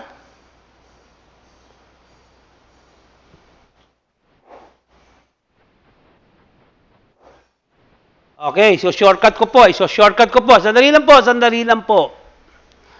5.3 refers to regulated items. 5.4 refers to prohibited and restricted importation. Right, Mr. Pineda? 5.3 and 5.4 are not covered by the immediate release. 5.3, kailangan po mag-submit ng import permit or clearance. 5.4, prohibited, automatic po, seizure po yan. 5.4, restricted po, if there is no permit, then, or if the importation is not authorized by law or rule, then it is also prohibited. Therefore, hindi po siya makakalabas. Kasi prohibited, hindi po siya makakalabas. Ulihin nga siya, Mr. Pineda, right? Now, 5.5 po, articles or importation to be entered conditionally free under Section 800, hindi po siya immediate release. Why? Kasi po, when goods did not qualify to the de minimis value rule and the importer applied for a tax exemption with the finance, lalakarin niya po yun, magtatagal po yung goods. So therefore, it cannot be immediately released. Mag-aantay muna tayo ng approval ng Secretary of Finance para makalabas ka. Or para makalabas ka without paying the duties and taxes. Okay? Goods entered for warehousing, hindi ka po pipwede ng immediate release. Dadaan ka po sa normal proseso. Normal process. Goods for transfer, for transit from BOC to a bonded warehouse or from BOC to another office po. Yan po. Hindi po yan immediate release. Dadaan ka po sa regular process of clearing and procedure. Goods to be transferred for admission to economic zone or free zone. Hindi rin po siya covered ng immediate release. Now, Miss Season, ano ba yung regular release at saka immediate release? Which one would you prefer? Immediate release or regular release? Okay, immediate po. Kasi po, benefits mo po yan eh. Maliwanag? So, pagka hindi na cover, if the goods, although covered by de minimis value, is among those enumerated here. Ano po yung nandyan? Okay, ano po yun? Importation without commercial value of no commercial value or specific amount is declared but qualified by praise for customs purposes. Hindi po siya kasama sa immediate release. 5.2, excisable items in excess of the allowable limit although within the de minimis value, they are not also entitled to immediate release. 5.3, regulated po, hindi rin po siya kasama sa immediate release because before it is released by the BOC, the Bureau of Customs will ask or will require the importer, the balikbayan, to submit the required clearance. Kaya hindi ka po makakalabas kaagad. 5.4, prohibited and restricted po, hindi rin po siya kasama sa immediate release. Right, Ms. Dizon? And 5.5, okay, goods entered for conditionally or for warehousing, for transit, or for admission, they are not entitled to the privilege of immediate release. Nakuha, Mr. Pineda? Okay. This CAO is not yet so clear. Masyadong magulo pa rin. Let's now move on to the clarification or some explanation of 28-2016. Under 28-2016. Do you have a copy now of this CMO, Ms. Mariano?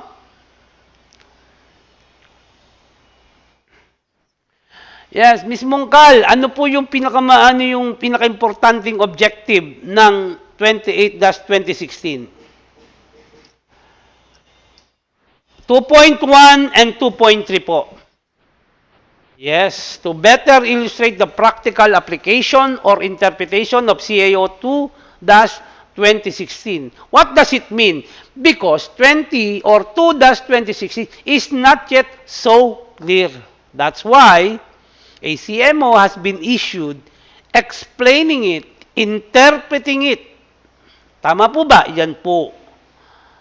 Explaining, interpreting, tinan mo yung 423 inexplain ng 2-2016. Yung 2-2016 is explained again by 28-2016. So, ibig sabihin, malabo yung 423, kailangan ng explanation, nag-issue ng 2-2016. Right, Ms. Season? Malabo pa rin, nag-issue ng 28-2016. Now, 2.3 is one of the objective or important objective. Please read it, Ms. Mongkal. Now, why? Why there is to protect government revenue? Mr. Pineda, bakit nga ba? To protect government revenue for misapplication or from misapplication of the minimis value.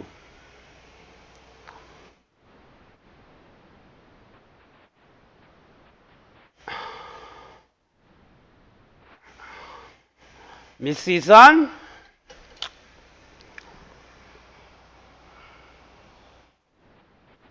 Yes po, yan po. This should not be abused. Because if all shipments or goods brought in by passengers or balikbayans or returning residents would avail of the de minimis value because of abuse, there would be also effect in the collection of government revenue. In other words, Mr. Pineda, the minimis value is prone or open to abuse. Right, Mr. Pineda? Yes, that's it. Ganun po yan. Kaya po kailangan mabantayan ni Commissioner of Customs or ni Bureau of Customs that whenever a de minimis value privilege is availed of by an importer, okay, customs officer should see to it that the importer is really entitled to that privilege. Tama, Ms. Mariano? Imagine, Mr. Pineda, assuming in a year, 100,000 de minimis value were admitted. 100,000 shipments. Imagine kung gaano kalaki ang nawala sa gobyerno, Mr. Pineda. Naintindihan mo? Kaya po, mahigpit sila sa de minimis. Remember that our government needs fund at this stage. Marami pong pera ang kailangan, kaya mahigpit po sila dyan. Mr. Relabor, you there? Okay, let's now move on to section 3.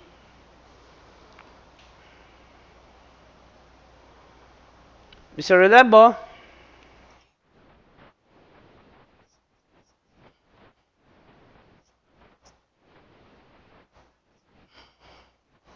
Okay, guys. Now, 3.1. How would you apply 3.1, Mr. Relabo? How would you demonstrate? O yan ha, this is the balikbayan box.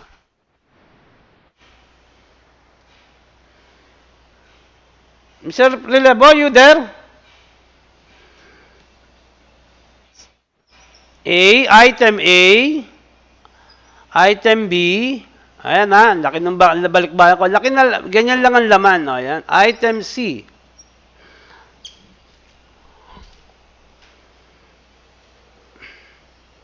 Nakikita, Mr. Pineda? Mr. Sibison? Item A is this, item B is this, and item C is this.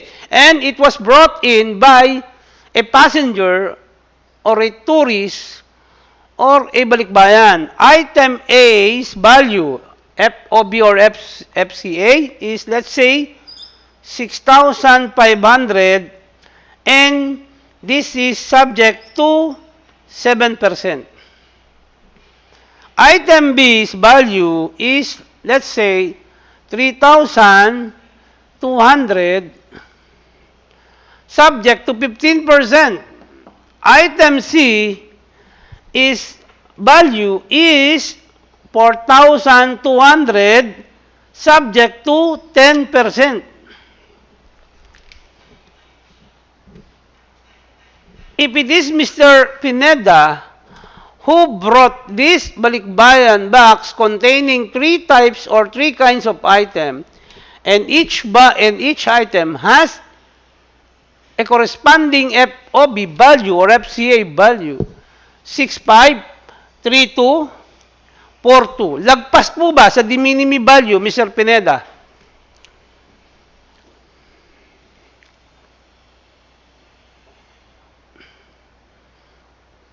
Mr. Relebo,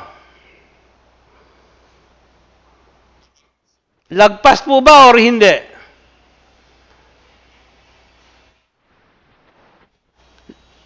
Sa de minimis value po, lagpas po ba siya?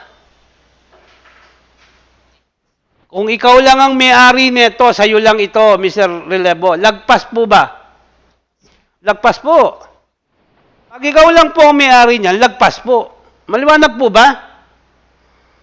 Did you get it? Yes, lagpas po siya. Now, if it is over the de minimis value, can it qualify to de minimis privilege?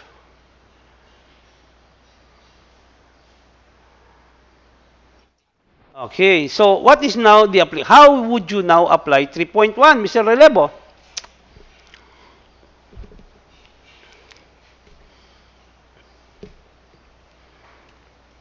Mr. Pineda, Mr. Relevo, how would you apply now the rule?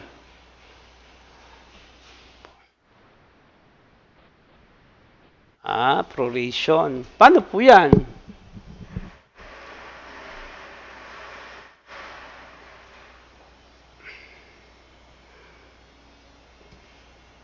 Mr. Pineda, paano yon? Paano yon? Yung, di ba, ito yung limit, right? Ito yung limit, tama ba? 10K, tama po ba? So, magkano total nito, Miss Season? 13,900.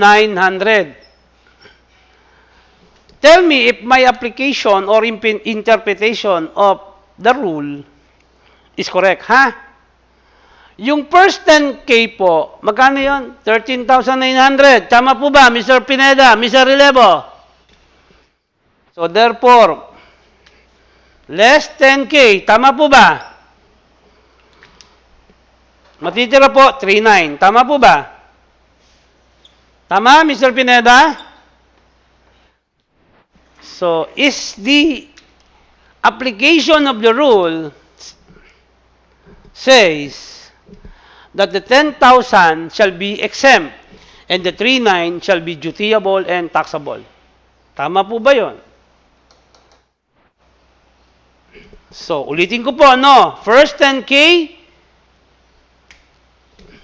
tama, no? Exempted from duty and tax, right? Mr. Pineda? The 3,900 shall be subject to duty and VAT and tax, right? Mr. Pineda, is that what you mean? Is that what you mean? Okay, Mr. Relevo, what about you?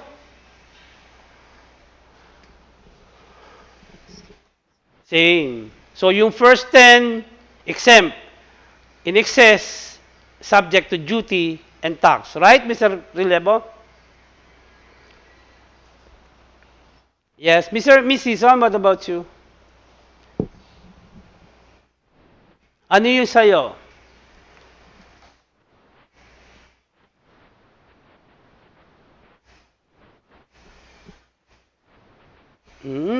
According to 3.1, any imported goods which exceeds the de minimis value shall be dutiable and subject to tax to the full dutiable amount. Meaning, wala na pong first 10K. Automatic po yung 13,900 na po kagad. Let me give you the rationale behind. Okay? Mahirap itong kwentahin kung may first 10K, Mr. Relevo, Mr. Pineda. Tama ba, Mr. Pineda? Mr. Relevo? Mr. Relevo, nandiyan ka pa ba? Mr. Relevo? Okay. Magkano excess, Mr. Relevo, Mr. Pineda? 3,900. Tama po ba? Okay. Minsan ayusin nyo yung linya nyo dahil hindi ko maintindihan yung mga pinagsasabi ninyo, ha? 3,900. If you were the importer, Mr. Relevo, Mr. Pineda, which rate of duty would you like to apply on the excess? Kayo po yung importer. Alin po? Alin pong rate of... Alin po dyan ng mababa?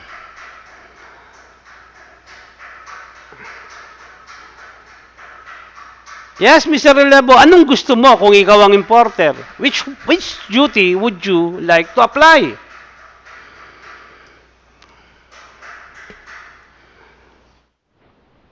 That is what? 7%. Kasi pabor sa iyo yan. Tama ba, Mr. Relevo? Yung 7%, i-apply mo sa 3,900. Tama ba, Mr. Relevo? Ikaw naman, Miss Season, you're the Bureau of Customs, you're the Customs Officer. Which rate of duty would you prepare to apply? Of course, 15%. Magkakaroon ba ng issue, Mr. Relevo, kung alin ang masusunod? So therefore, to avoid that situation, which rate of duty shall be applied to the excess, let's make the rule straight. Pag sumobra, wag natin tayong pag-uusapan. Lahat po dutiable and taxable na. That's the point. Mr. Pineda, do you agree?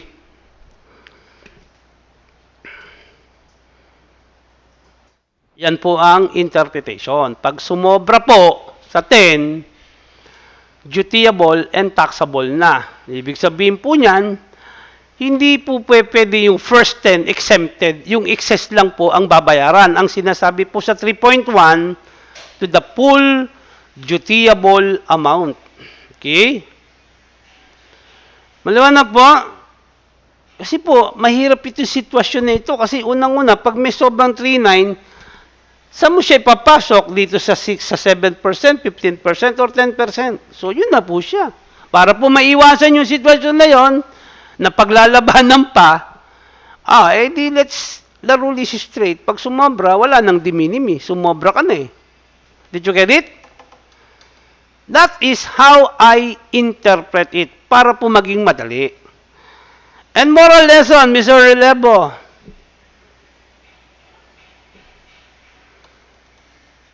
Moral lesson,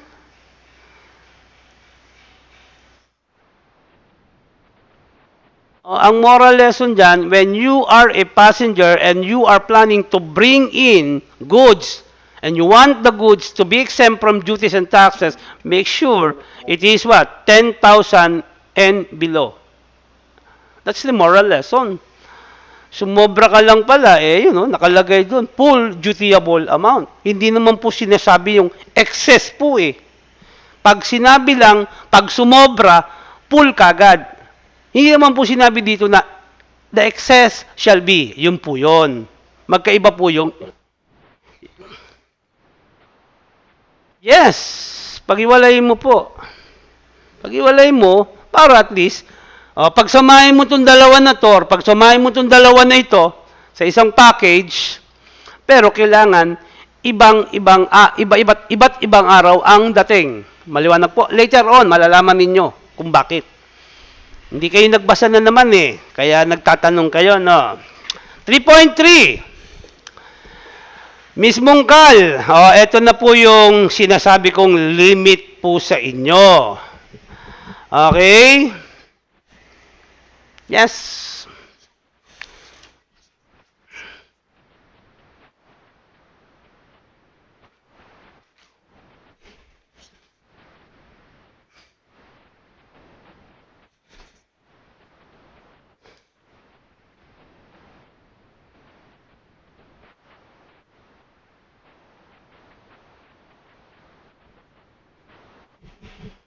Okay?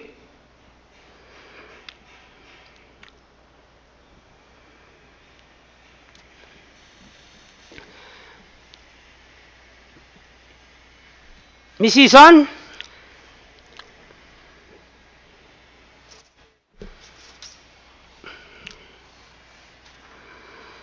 Can you distinguish to us 3.3 and 3.4?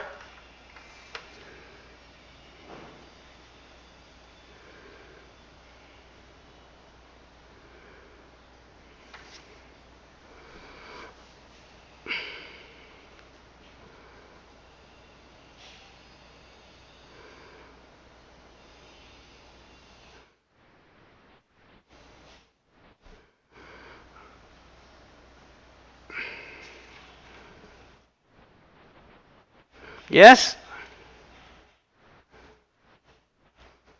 Yes, that's the main difference. Merong isang pasahero, nagkaroon ng stopover sa Hong Kong, bumili siya nito. So, that is not bought in a duty-free Philippines. So, pagka po binili sa ibang bansa, let's say nag-stop over sa Hong Kong or sa Singapore, tapos tumuloy yung eroplano sa eroplano, ay sa NAIA, I'm sorry, tumuloy yung eroplano sa NAIA, that wines or spirits or tobacco bought not from duty-free Philippines, but from other establishment po. Ibig sabihin po niyan, 3.3 are those excisable items bought from other establishment and not bought from duty-free Philippines. While in section 3.4, these excisable items were bought, okay, maliwanag po, or goods are bought in the duty-free Philippines. Another distinction, Mr. Pineda, pakinga.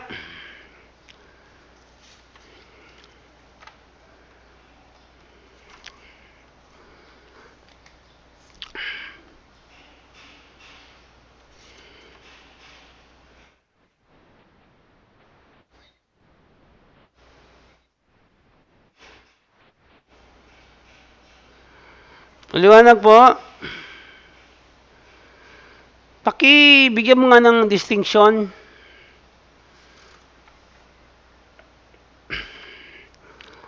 In 3.3, what is required here is that the quantity is within the limit. Okay? Maliwanag po. Maliwanag?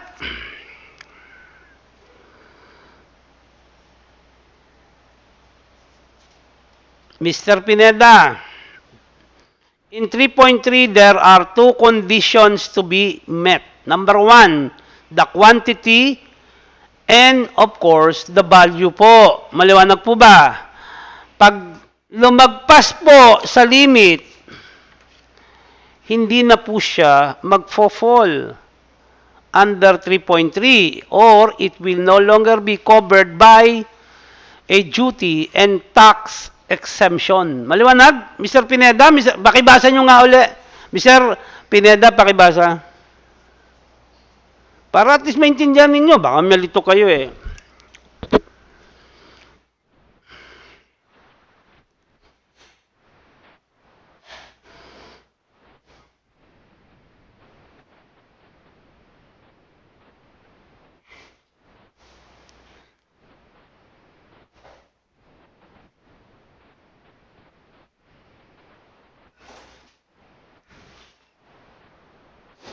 Okay, so let us establish the rule.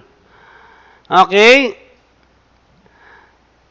If these wines or spirit, tobacco, are bought from other establishment, not bought from a duty-free Philippines, these excisable items shall be subject to tax or excise tax. I'm sorry, excise tax, regardless of the value.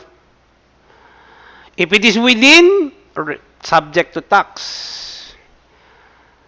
Pagka po sumobra sa value, not only subject to excise tax, but also subject to duty and VAT po. Maliwanag po? Okay, maliwanag po. Tandaan ninyo yan. Pag lumagpas po kayo, and what you have bought or brought are these items, if it is within the de minimis value, okay, or if it is over the value or the de minimis value, automatic po, meron po siyang excise tax. If it is within the de minimis value, it is subject, okay, it is not subject to within the limit and within the de minimis value, exempted po siya, okay, sa duty and tax, but subject to excise tax. Ulitin ko po. Regardless of the value of these items, automatic po yan. Subject po sa excise tax kasi they are excisable items. If it is 10,000 and below, magbabayad ka ng excise tax. If it is more than, hindi lang excise tax ang babayaran mo. Tama ba, Mr. Pineda? Now, to avail of exemption from duty and VAT, there are two requirements, the limit and the value. Tama, Mr. Pineda? Okay, Miss Season, can you repeat to us again the limit, the quantity limit?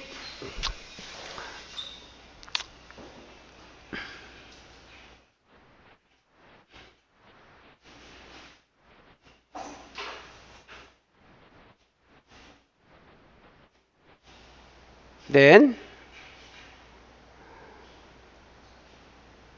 yes, Miss Season, are you done? No, not yet. Miss Bungkal, kindly repeat the limit or the quantity limit regarding excisable items.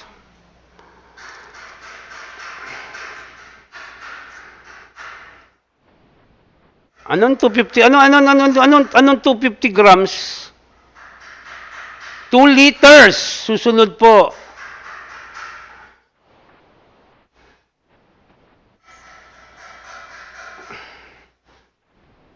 Those are the limit, Miss Season. Don't forget it, right?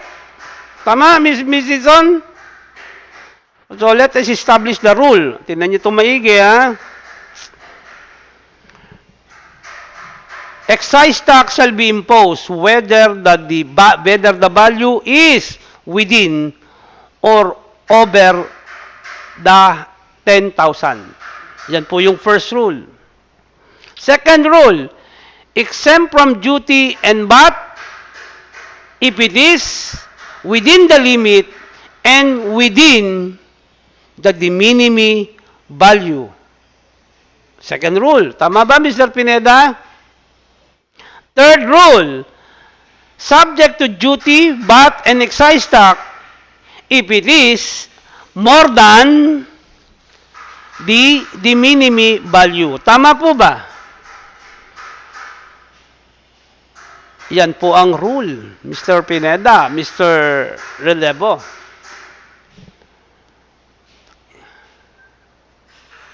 Maliwanag? Maliwanag po? Okay, very good. So, tandaan niyo yung first rule. Subject to excise tax, whether it is within or outside of the de minimis value. Exempt from duty and VAT, but subject to excise tax, as long it is within the de minimis value and within the allowable limit.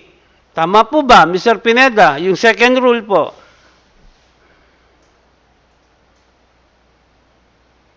Mr. Pineda.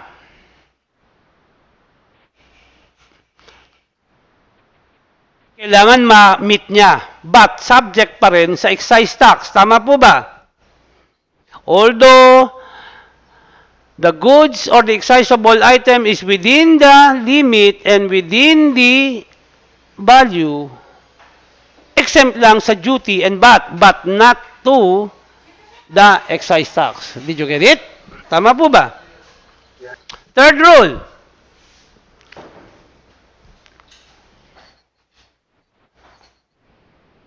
Okay, if it is more than the value or the minimum value or more than the allowable limit, wala na tayong pag-uusapan. Duty, VAT, and excise tax. Tama, Mr. Pineda? So, alin ang pinakamaganda kung ikaw ang importer? Number 1, number 2, number 3. Number 2, kasi bakit exempted ka sa duty and VAT? Maliwanag? Miss Season, paki-translate mo nga in English yung rule 1, 2, and 3. Sige nga, paano nga nyo sa akin? English, ha? Kunwari, ikaw nagtuturo sa akin, Miss Season. Miss Season, can I ask you what are the rules? English. Walang Tagalog, English. Makilakas, humina nung ikaw na magsasalita ng English, ha? Naging choppy, eh.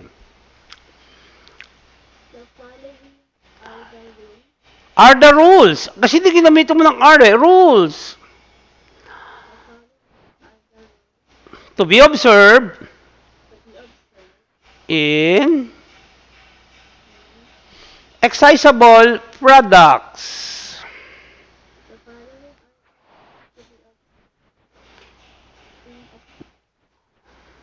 Okay. Rule 1.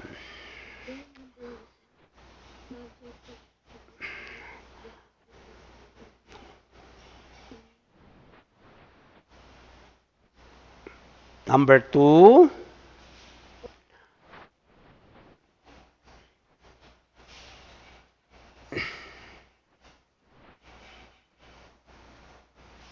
Parang hindi ko maintindihan yung second rule, Mr. Pineda. Paki-translate mo nga, Mr. Pineda.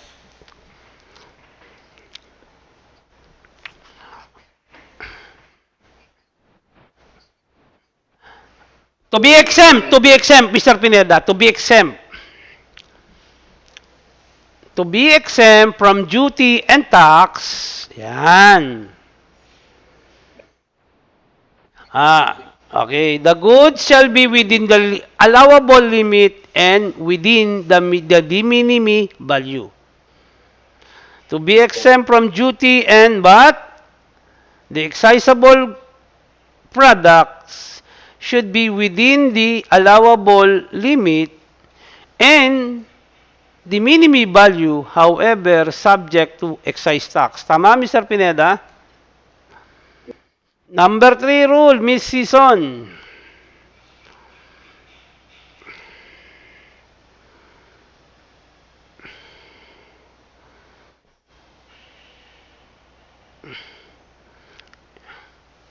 Mr. Pineda, tulungan mo daw. Maggagawa siya ng bahay. Magko-construct yata siya ng bahay. Si Mr. Pineda. Tulungan mo siya.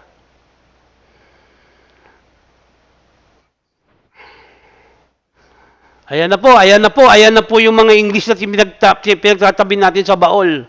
Miss Mungkal, rule number 3.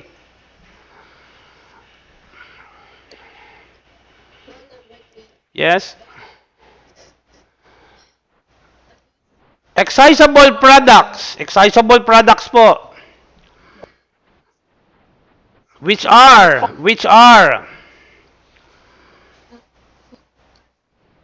Teka muna po, ako na po sa rule number 3 para hindi mahirapan. Miss Susan, nakinig ka ha? Excisable products whose value is more than or whose quantity is more than the limit, okay, shall be subject to duty, VAT, and excise tax. That's it. Pakiulit mga Miss Susan.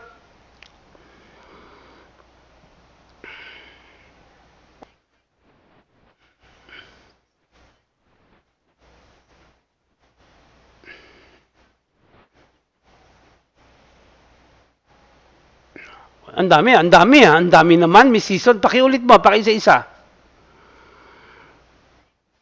Excisable products whose value is more than the de minimis or whose quantity is more than the allowable limit, then it is subject to duty, VAT, and excise tax. 3.5 or 3.4. Ito, yung 3.3 po, binili po sa ibang bansa or binili po sa isang establishment not what from a duty-free Philippines. But this time, under 3.4, okay, binili po yung alak or yung excisable products po, binili po sa duty-free Philippines. Maliwanag po ba? So within the minimis value po and the excisable products are bought from a duty-free, exempted po siya. Okay? Maliwanag po. Maliwanag, Mr. Pineda. Kasi po, ang nakalagay dito po, duties and taxes lang po. Hindi po sinasabi kung kasama po excise tax. Tama? Mr. Pineda, Miss Season? However, goods in excess of the allowable limit shall be subject to excise tax, whether they fall So ito pong first sentence, hindi po klaro. Yung exemption po ba extends up to excise tax? Hindi po eh. Nakalagay lang po, duties and taxes lang po. Wala po sinasabi, no?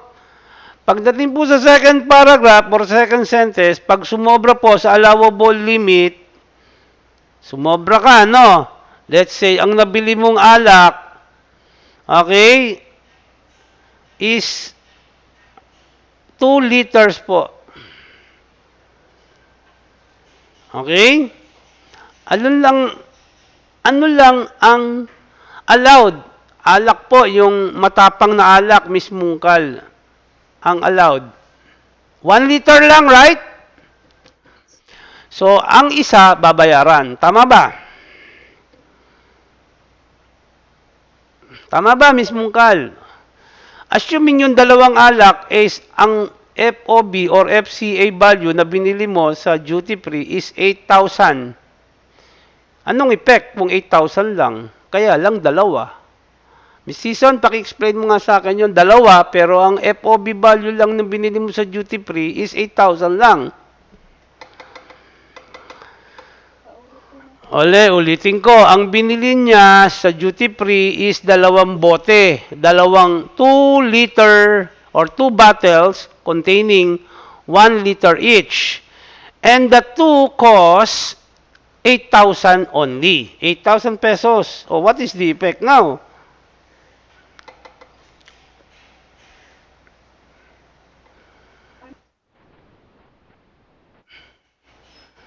Exempted po ba yung dalawa or yung isa babayaran?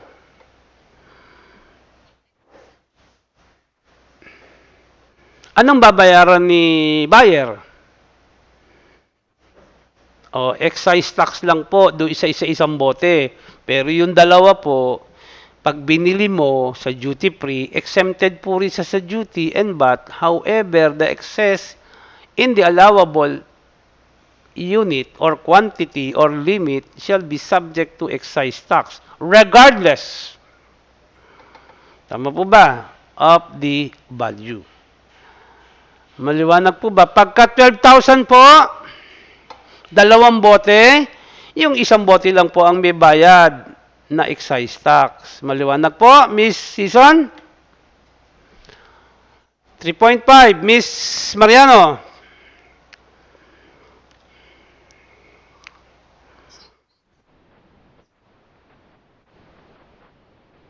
Oh, yes. Now, ship via air express po. Nandyan po yung 3.5. Ito po yung connection niya, 4.1 po. Maliwanag po? O, ito po. Pinadala through an air express operator. Yung, okay, de minimis value goods. Now, the general rule, when goods covered by a de minimis value rule shipped via air express operator, the goods shall be subject to non-intrusive examination. That's the rule.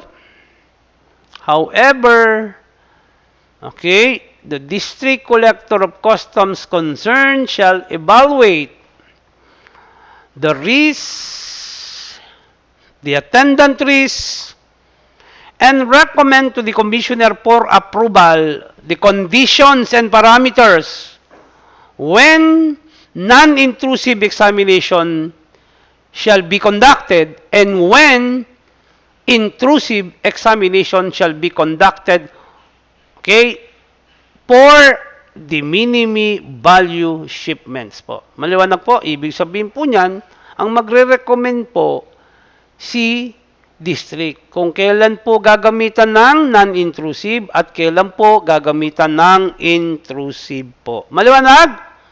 Miss Season? So therefore, pagka po medyo rampant po ang misdeclaration on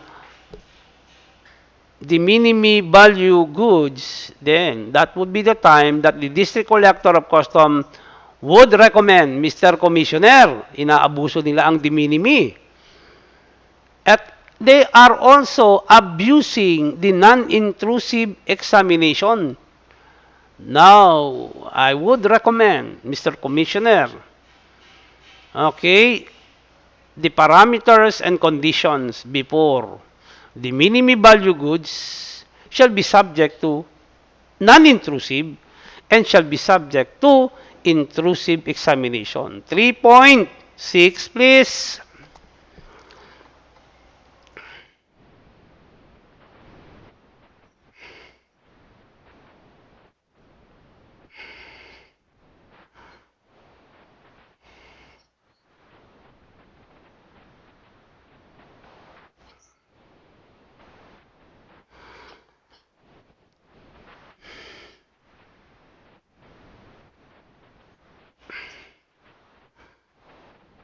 Okay, let's malaki. Ako na, paliliwanag ko po para medyo maintindihan kagad. With respect to importation of goods, of books, books no. And the book's value, FOB or FCA, is 10,000 and below, regardless of the quantity. Kung 3, 4, 5, kung 10 pirasong libro po yan, and the value of 10 pieces books is 10,000 and below, it can be the subject of the minimum value privilege. It is exempted from duties and taxes. Klaro, Ms. Season? As long the value is 10,000 and below for books, regardless of the quantity, let's say kung 5, 7, 10, ang sabi po, exempted kagad. Exempted po. Provided that the value of the total value of the books is 10,000 and below. Tama po ba? Mr. Pineda? Pag sumobra po yung value sa 10,000 ng libro, let's say, 5 libro, and the value of the total value of the books is more than 10,000, hindi na po siya papasok sa de minimis value privilege, Mr. Pineda. O, kung ikaw po ang importer, anong gagawin mo para ma-exempt ka po sa duties and taxes, Mr. Pineda? Ayan po yan, yung katulad ng pinag-uusapan natin kanina. Tama ba? Yung tinanong ko sa'yo. Tama ba, Mr. Pineda? Ibig sabihin po niyan, if it is more than the de minimis value, punta ka doon, balikbayan boxes, goods brought in by passenger more than 10,000, the more than 10,000 FOB or FCA value, the remedy is not to push for the minimum value privilege, but to push for Section 800, the conditionally pre-importation. And what is that?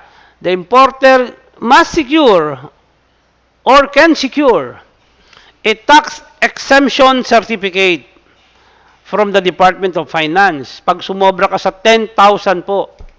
Tama po ba? At marami talaga yung libro mo, kaya lang po sobra ka talaga sa value. Okay? In commercial quantity. Now, ito po yung medyo magulo. Okay? What is commercial quantity? Ano ba yun? Gaano ba karami yun? Kasi po okay, wala pong sinasabi kasi nakalagay po ito. Otherwise, pag nakakuha ka ng exemption certificate, okay lang, libre ka. But, if you have, okay, if the books are in excess of the allowable limit, hindi po natin malaman ngayon kung ano po yung commercial quantity. Yan po yung area na magulo na naman. Kaya kailangan na naman ng panibagong CMO regarding importation of books under the de minimis. Maliwanag po? Okay, exceeding the de minimis value in commercial quantity. when can you say that the books are in commercial quantity or not? Yan po yung question. Kaya po yung 3.6, magulo na naman po yan. However, the rule is clear on the, okay, quantity, okay, kaya kasi nakalagay dyan books po eh.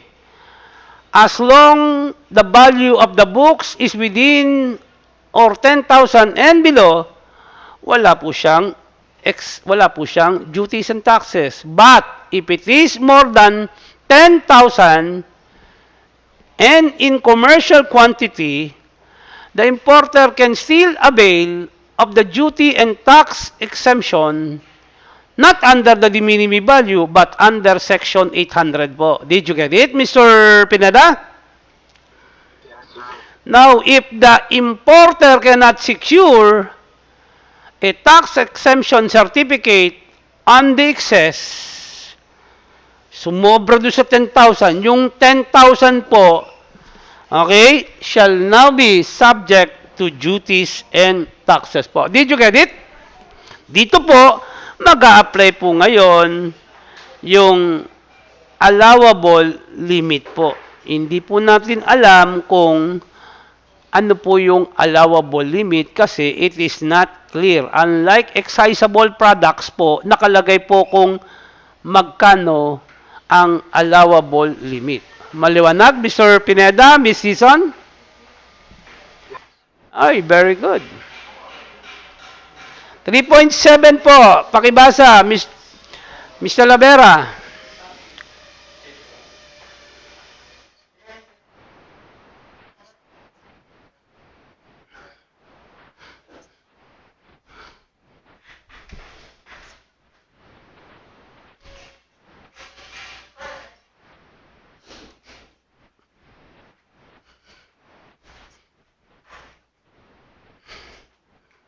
O, yan na po yung kanina.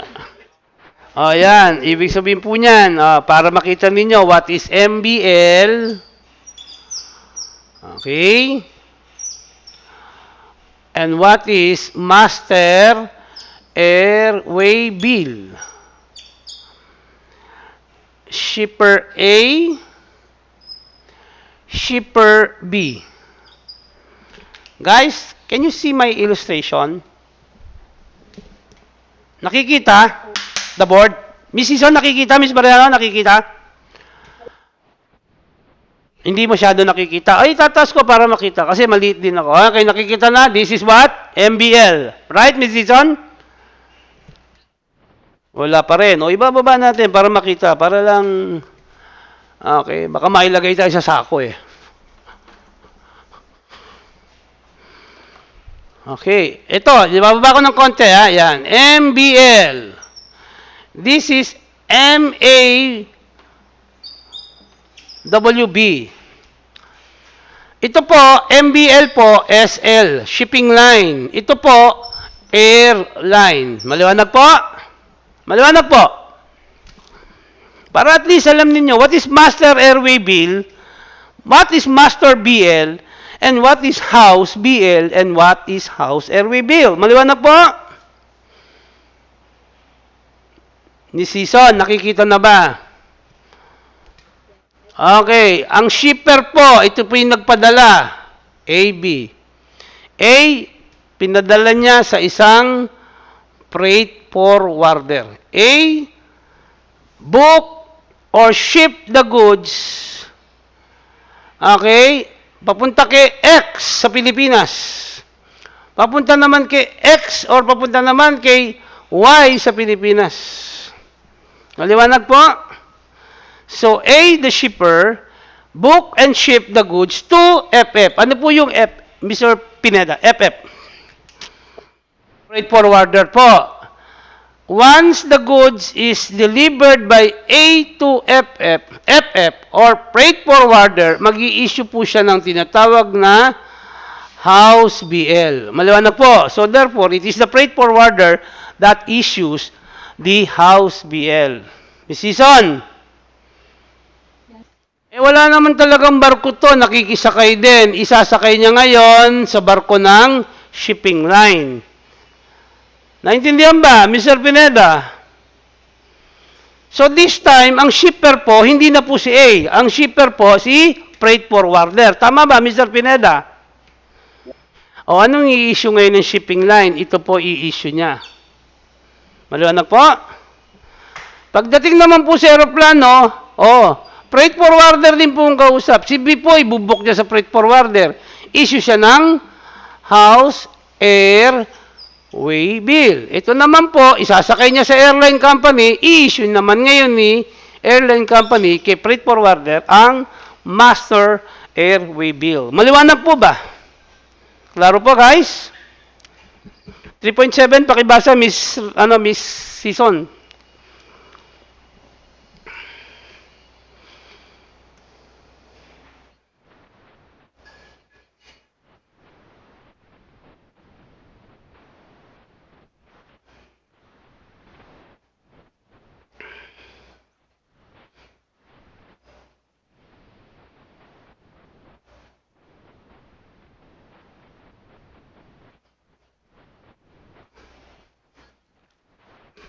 Okay, tanda mo ito, no?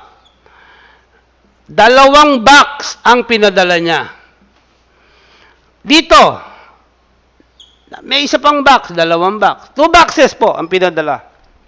Tama po, Mr. Pineda? And each box is covered by house BL. Meron pong BL to, meron ding house BL. Tama po ba? Para ma-apply po natin, this box contains items po. Merong house BL 1, house BL 2. Assuming the box or the boxes is covered by one invoice, ang gagawin po dyan, i-add po silang dalawa. Magkano yung value neto? Magkano yung value neto? Did you get it, Mr. Pineda? Yes. Ang consignee po, parehas lang sila, CX po. So, to determine now whether the value is or falls within the de minimis, then magkano ang value neto? Magkano ang value neto? Pagsasamahin po. As long it is consigned to the same consignee. Kasi po, hindi po split po hindi pa pwedeng split. Kasi po, pagka in-split mo yan, kung ako dito, magkakarga ako dito ng 6,000 lang, dito 7,000. Pag individual po, ang computation, lulusot po ba ng de minimis, Mr. Pineda? Okay. Pag pinagsama, Miss Season, lulusot pa ba? So, therefore, that is the rule to be observed, Miss Season. If it is 1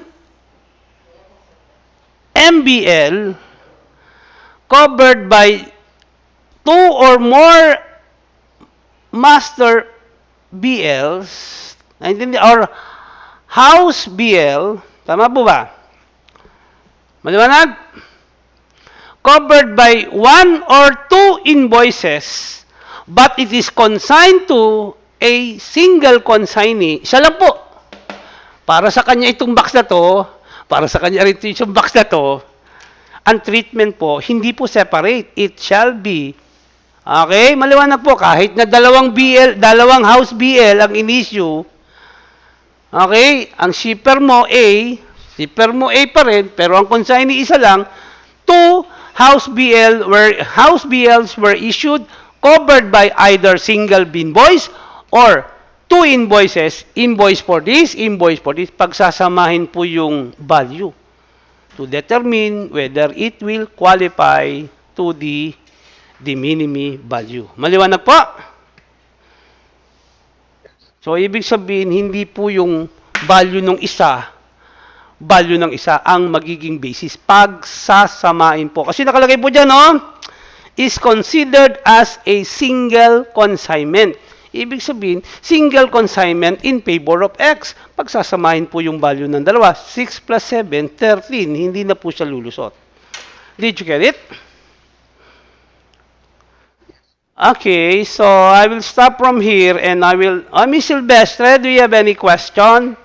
Miss Mariano? Miss Pineda? Si Miss Silvestre, ano yun? Umuwi na? Okay. Miss Talavera, do you have any question? Miss Regala? Miss Mungkal? Okay, Mr. Relebo, do you have any question? O yan ha, nakikita ninyo, kung ako sa inyo, kung habang nagle-lecture ako, mamaya, panoorin nyo yung video, panoorin nyo yung YouTube, isulat ninyo yung rule para hindi kayo masyadong nalilito sa diminimi.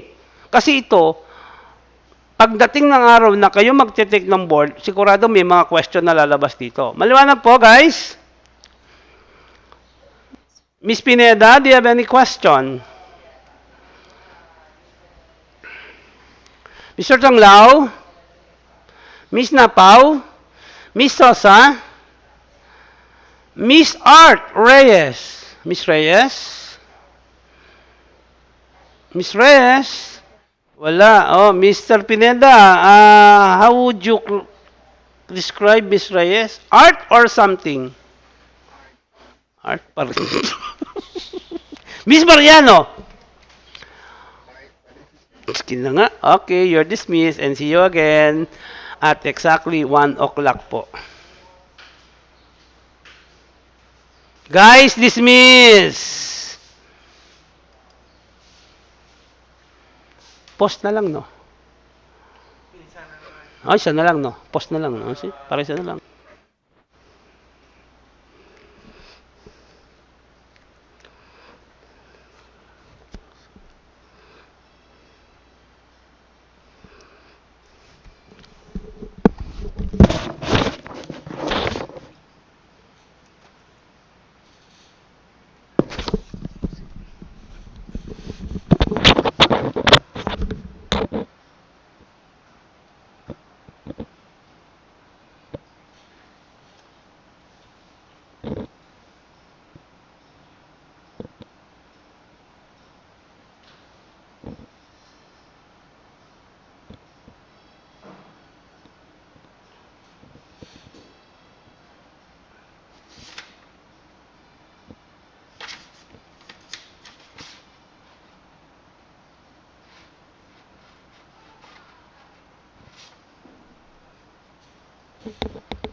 Na.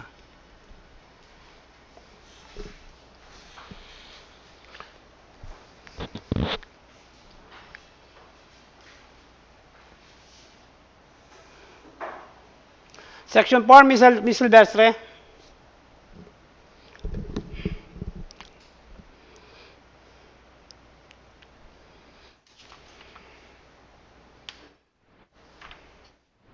Section, bago yun, section 4, ma.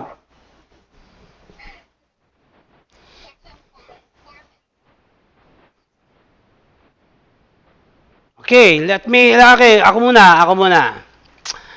Section 4 provides for what kind of goods declaration is to be lodged.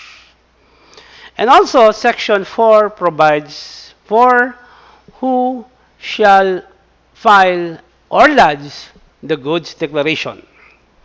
Now, 4.1 provides for a shipment sent by the sender to the recipient through air express consignment.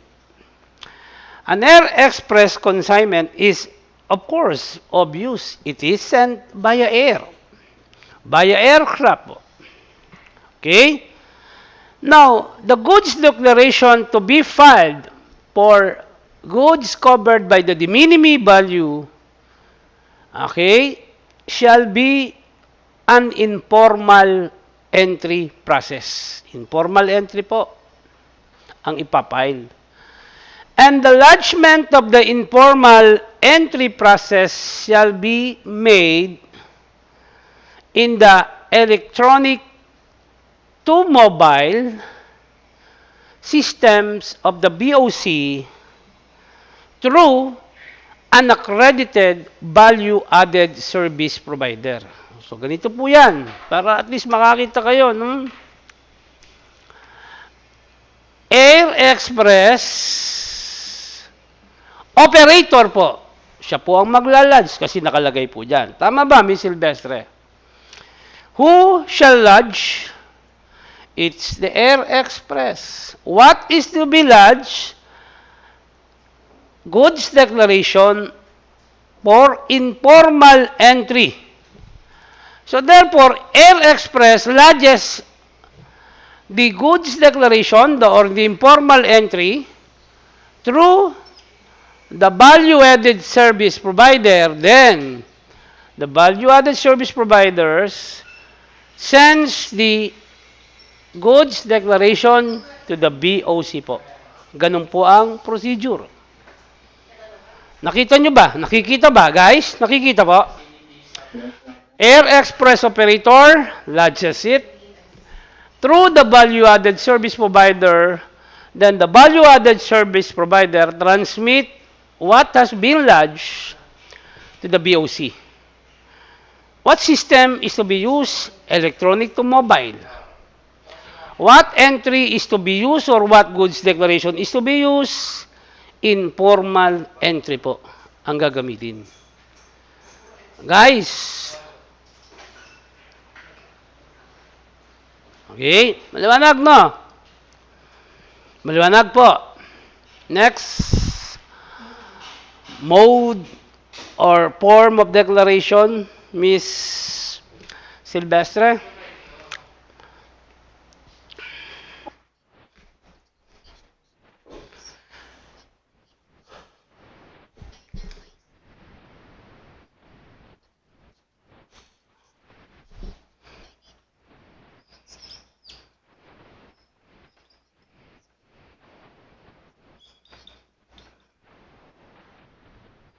Now, a consolidation shipment is one that is consolidated or combined in one container. Tingnan nyo to ha. This is a container and it is loaded with balikbayan boxes po. And the balikbayan boxes are sent by different consignees or consignors and consigned to, let's say, A, B, C, D, E, F, H as consignees po. Ang tawag po dyan is consolidation shipment. Now, if H is a consignee and his shipment is consolidated with other shipment belonging to other consignees, ang tawag po dyan, consolidation. So, who may lodge? Okay? Again, the importers, kung si H po ang importer, siya po yung recipient, then H may file and lodge an informal entry process, again, through the value-added service provider or through the BOC po. But normally po, since this is a balikbayan box, this is not to be filed through E2M kasi po, hindi po siya nakarehistro sa BOC. So therefore, kung ikaw si E, magpapile ka ng separate. Yung para sa iyo lang.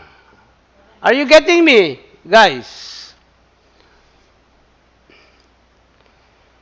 Guys. Miss Mungkal, o kung ikaw si H, file ka ng separate mo. Kung ikaw si A, file ka ng separate mo. Right? That's it. Now, if it is the freight forwarder who consolidated this, o sino po nag-consolidate nito mga kargamento na to into one container? It's the freight forwarder. So, pag si mismong H, hindi niya na kailangan i-authorize yung sarili niya. Siya yung consignee, right, Ms. Silvestre? Kung si mismong C ang magpapile, no need to issue an authorization, right? But, if the freight forwarder would be filing on behalf of these consignees, so H, i-authorize niya si freight forwarder. Si E, kung i-authorize niya si freight forwarder, then, mag-issue siya ng authorization. Pero kung ikaw mismo ang importer, ikaw mag-file, no need. But if it is the freight forwarder who will be filing the informal entry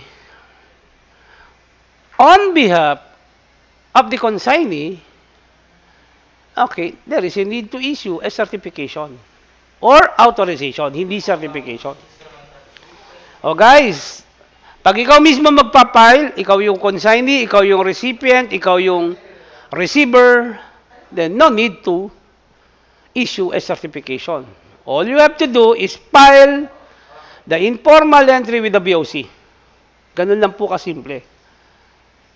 File the informal entry covering the de minimis value goods. Baka isipin ninyo, yung consignor, wala nang pakialam niyan. Yung consignee na dito sa Pilipinas, ang may pakialam diyan. Kasi consignor is in abroad. Hindi na siya pupunta dito para i-clear niya.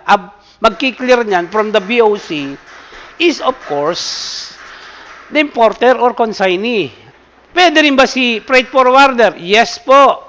Pwede rin po.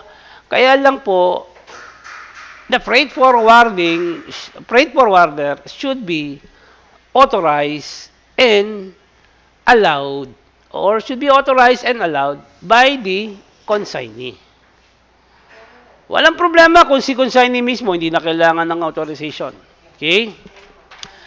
Another form of shipment, another way of sending a de minimis value shipment is in 4.3. Hindi po siya dumaan sa air express operator. Hindi rin po siya dumaan sa consolidator po sa 4.2. The de minimis goods or shipment has been sent through the Philippine Postal Corporation po. Dumaan po. Ano po ba yung Philippine Postal Corporation? Ito po yung Philippine Postal Corporation under the Office of the President, and ito po, ang hawak po niyan, mga mails and parcel po. And in the Office of the Philippine Postal Corporation, may naka-assign po dyan na CPD, Customs Postal Division. So, ibig sabihin, ito po yung Philippine Postal Corporation, a Customs Postal Division is assigned in that office. Okay? So, therefore, until such time the prescribed form is issued by the Bureau of Customs, kung anong form po ang gagamitin. Okay? Postal consignment shall be released under a simplified customs or clearance procedure using CN22 and CN23. Ito po, nandito po sa baba. Nasa footnote po yung sinasabi po. Ano po ang gagamitin? Universal Postal Union Customs Guide. Nandito po sa baba ko ano yung CN22 and CN23. In other words, not an ordinary goods declaration shall be used. Ang gagamitin po is based on the Universal Postal Union Customs Guide. Yan po ang gagamitin. Kaya po, nakalagay doon, CN23. Yan po. 23. Nandun po sa baba, tinuturo niya po. Okay? So, dumaan po ng post office po. Okay? Who may file, of course, the addressee or the recipient po. Kung sino po yung kanino po naka-address yung goods, siya po magpa-file. With what? The Customs Postal Division. Now, 4.4 po, on-board courier po. Again, what is to be filed here is to be prescribed by the BOC. Sa ngayon po, wala pa po. However, under existing rules and procedures, OBC consignment, on-board courier. Ano po ba yung mga on-board? Ano ba yung mga courier services natin dito? O, meron po tayong FedEx. Okay, FedEx, UPS. Okay, DHL. Marami po tayo niyan. Yung LBC ay not sure kung it is operating internationally. So, sure po ako sa United Parcel Service, FedEx, DHL po, these are what? Couriers po. And if the minimum goods has been shipped via courier service, okay, then it shall be cleared via OBC consignments. If the existing rules and procedure is courier services clearing an OBC consignment containing the minimum value shipment, then, ang sabi po ng rule, kung ang sabi po is informal entry din po ipapile, kung yan po ang existing rules, then, that is to be filed. Who may file? It's either the recipient or the addressee or the importer or the courier service on behalf of the consignee po. So, kung ang ginamit po FedEx, pwede po yung mismong importer ang mag-file with the BOC. Or, pwede rin po mismong FedEx ang mag-file with the BOC for the clearance of the de minimis shipment in favor or on behalf of the consignee. Maliwanag, guys? So, sa consolidation shipment at saka sa onboard courier, pwedeng yung mismong courier or consolidator ang mag-file. Pwede rin pong individual po. Mismong yung consignee or recipient po. Other air cargo or other air cargo services or shipments not shipped or sent through 4.1 to 4.4, okay, the goods declaration not falling under any of these categories, 4.1 to 4.4, the same shall be lodged also through ITM or in the E2M via, okay, value-added service provider. And what is to be filed? Okay, again, informal po. Karamihan po lahat yan, puro informal entry po ang ilalodge or ipapile. Now, under 4.4, sino po ang pwedeng mag-file? Of course, the consignee or the recipient of the minimum value goods. So, lagi naman po yan kung sino pwedeng mag-lodge or sino pwedeng mag-file. Of course, consignee ka, ikaw ang pwedeng mag-file. Pwede rin po doon sa 4.1, Air Express Operator, pagka-consolidator, or courier service, pwedeng sila, pwedeng ikaw rin, kung ikaw ang consignee. Pag postal po, sigurado po ako dyan, ang magpapile po, yung consignee or addressee or recipient po. Now, what is important here is what is to be filed who may file, and what is to be filed or how it shall be filed. Yan po yung mga tanong na madalas na pwedeng tanongin sa inyo. Tingnan nyo ha, ulitin ko. Form and goods declaration. Number 1, air express po. Tama ba, Miss Silvestre?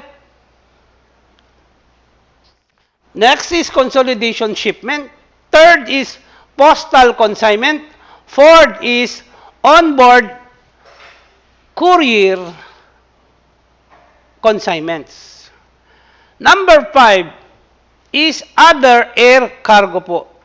Tama po ba? Yan po yung 5. How a de minimis value goods may be shipped and transported from origin into the Philippines. So, 5 klase po ang pwedeng gamitin. Maliwanag po, guys. Maliwanag po. Guys.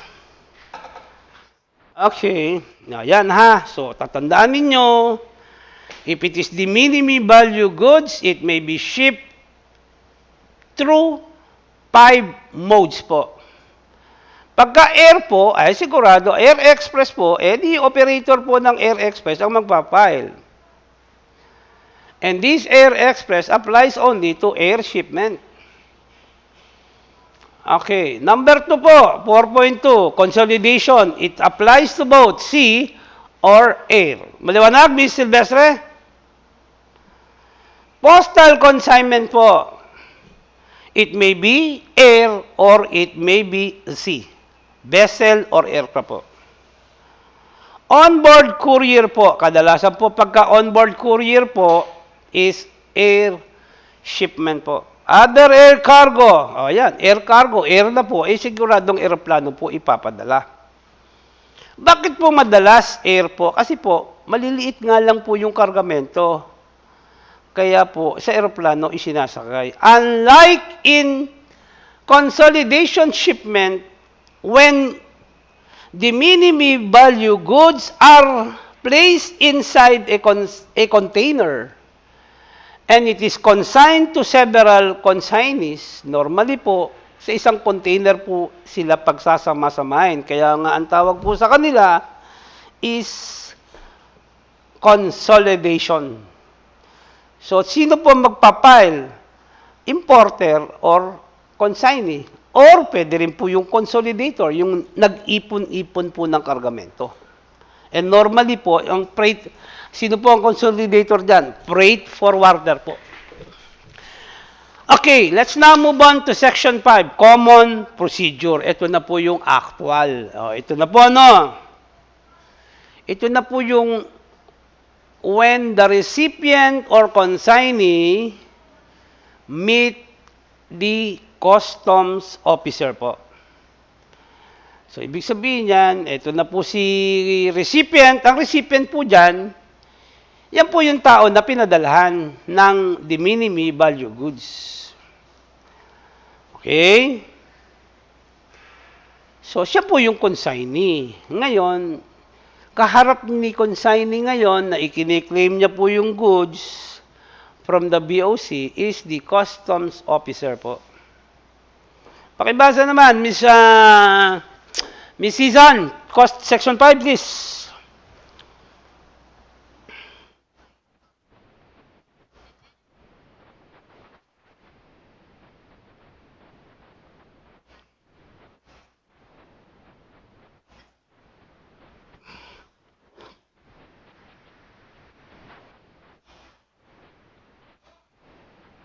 Okay. Ako muna, no? As a general rule, okay, when the recipient, yung sender po, medyo malabo po nasa ibang bansa po siya Tama ba, Miss Silvestre? Unless the sender is also the consignee. Pwede po bang mangyari yon?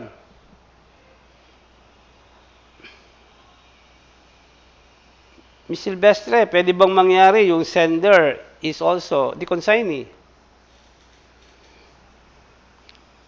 Yes, that is possible. Specifically, sinakay sa aeroplano, yung de minimis goods consigned to Miss Silvestre, and also Miss Silvestre is the sender. Naunang dumating si Miss Silvestre kaysa sa kargamento. Did you get it? That is possible. Sender. However, let us forget that situation. So, passenger, siya po yung may dala. O yan, pwede po talagang mangyari. Umuwi si Miss Silvestre, dala niya yung kargamento, at kargamento is covered by de minimis value. Recipient po, kung si Miss Silvestre, pinadala niya po ako, si Miss Silvestre ang sender, ako naman po ang recipient or importer. Pag si Miss Silvestre sumakay ng eroplano, dala niya yung de minimis, siya yung tawag sa kanya passenger. Pag si Miss Silvestre naman na nagpadala, tapos siya rin po ang consignee, so isang tao po ang sender at saka recipient po. Maliwanag po ba? Now, here comes now the customs officer. So what's the problem? What's the issue of the customs officer, Mr. Pineda? Anong problema ni customs officer?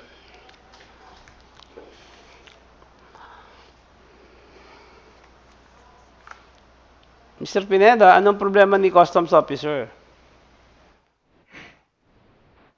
May duda. Hindi po reason. May duda po. If the customs officer has reason to suspect or to doubt the declared value, then the customs officer shall observe the following steps. Hindi sabihin yan, ako po si customs officer, tapos si recipient po or importer or passenger is Miss Silvestre, and we are now in a situation. Miss Silvestre, I doubt of the value you declared in the commercial invoice. Okay, so pag may duda, misseason si customs officer, then the customs officer under 5.1 has to inform either the passenger, the recipient, on the basis of his doubt. Miss Silvestre, duda ko eh. Parang tingin ko hindi lang ito 8,000 eh. This is, I think, more than 12,000 pesos. Nagduda ko. Kaya lang, paliliwanag ko sa'yo. Tama ba, Mr. Pineda? Ako yung customs officer. I need to explain to her, to the passenger, or to the recipient, the basis of my doubt. Tama po ba, Mr. Pineda? Now, in-explain ko sa kanya, at sinabi ko sa kanya, now, kailangan ba sumagot si Miss Silvestre as passenger or recipient? Ano ang obligasyon naman ni Miss Silvestre? Miss Silvestre has to explain why that is only the value declared by her.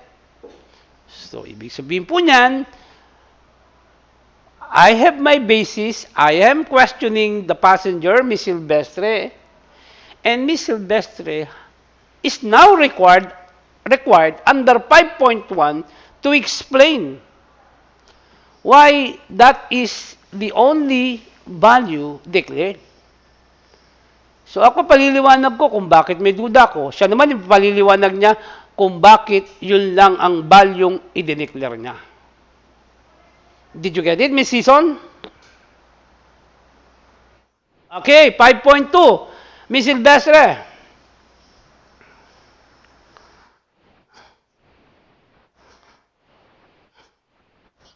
Okay. If the customs officer is satisfied with the explanation, nag-explain si Miss Silvestre sa akin, ako yung customs officer, and I was satisfied. May problema pa ba? Wala na po eh. Tinanggap mo, pumayag na ako eh. Tama po ba? Yung second part po ang may problema. Tama ba, Miss Silvestre? Now, if not satisfied If I were the customs officer and I was not satisfied with the explanation of passenger Miss Silvestre, then may problema po. Yung first part po, satisfied na ako, wala nang problema. Lusot na si Miss Silvestre. Tama ba, Mr. Pineda? Mr. Pineda, tama ba? Now, if I were not satisfied by Miss Silvestre's explanation, my duty now, or I can now ask, Oy, Miss Silvestre, I need you to submit, or you need to submit an evidence or proof as to the value of your de minimis value goods. Okay? So, yan. May problema ba si Miss Silvestre? Mr. Pineda? Miss Mongcal, may problema ba? Yes, in spite of the explanation under 5.1, I was not yet convinced and satisfied. And therefore, my duty under 5.2, oy, Miss Silvestre, hindi pa rin ako convinced or satisfied sa explanation mo of the value. I can, under 5.2, I will demand, or I can demand from her, Miss Silvestre, hindi ako satisfied sa explanation mo, bakit yan lang ang value? You need to submit evidence or proof of the value declared. May problema si Miss Silvestre. Tama po ba? Okay, comes now. 5.3. Miss Silvestre now submits. Tama po ba? Sinadmit ngayon ni Miss Silvestre as recipient or passenger or importer. Pakibasa, Miss Silvestre.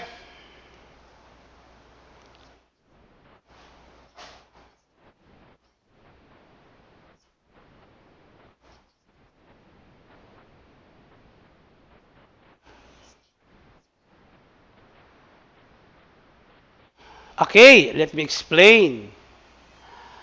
If the customs officer accept the proof or evidence of value, may problema ba, Mr. Pineda? Wala na. Lusot na naman si Miss Silvestre. However, if the customs officer rejects it, naku, may problema ba, Mr. Pineda? Yes, sabi ko, Miss Silvestre, I'm not satisfied with your proof or evidence. What has been submitted by Miss Silvestre, Miss Season, is the invoice issued by the seller from where Miss Silvestre bought the goods while she was in abroad. Medyo duda. Napagdudahan yung invoice. Parang, alam mo naman ng mga customs officer, may higpit sila, no?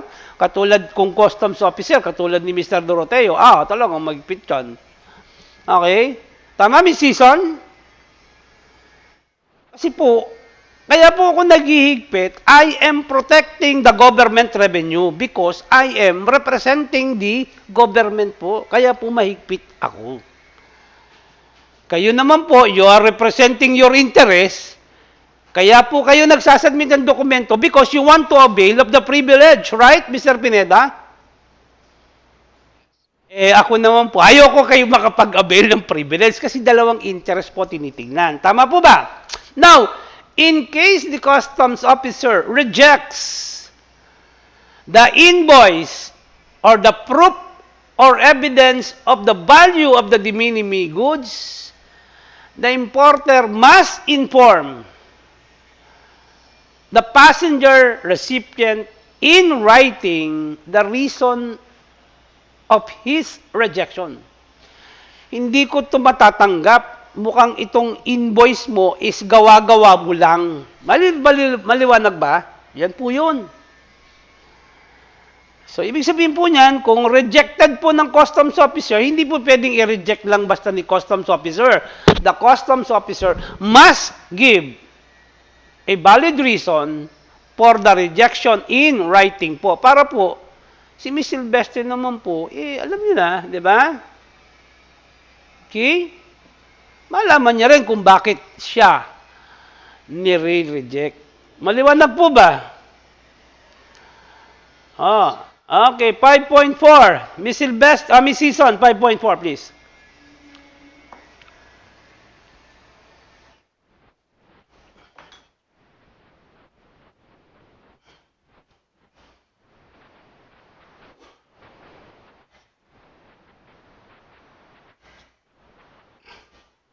Okay, question, Miss Mongkal. Meron pa bang problema dito? Wala na po, kasi po, hindi ka nakapag-submit ng invoice or proof or evidence as to your declared value. Wala na po tayong pag-uusapan. Ano pa pag-uusapan natin? Kasi hinihingan kita ng invoice, hinihingan kita ng proof or evidence, you failed to submit. Then, I have no other option. But, as a customs officer, I have to assess it based on existing rules on customs valuation. Hindi ka na makakapag-avail or ng de minimis. Specifically, if my valuation is more than 10,000 pesos. Did you get it? Tama po ba? Dito po sa 5.4, sino may kasalanan? Of course, the recipient, passenger, or importer. Kasi pinagsasubmit ka, wala kang may submit. O ngayon, kung wala kang may submit, it is my duty now as a customs officer to determine it, to determine the value by using the rules of customs or customs valuation. So, Miss Silvestre, kung ikaw yung recipient, ano ipapanalangin mo?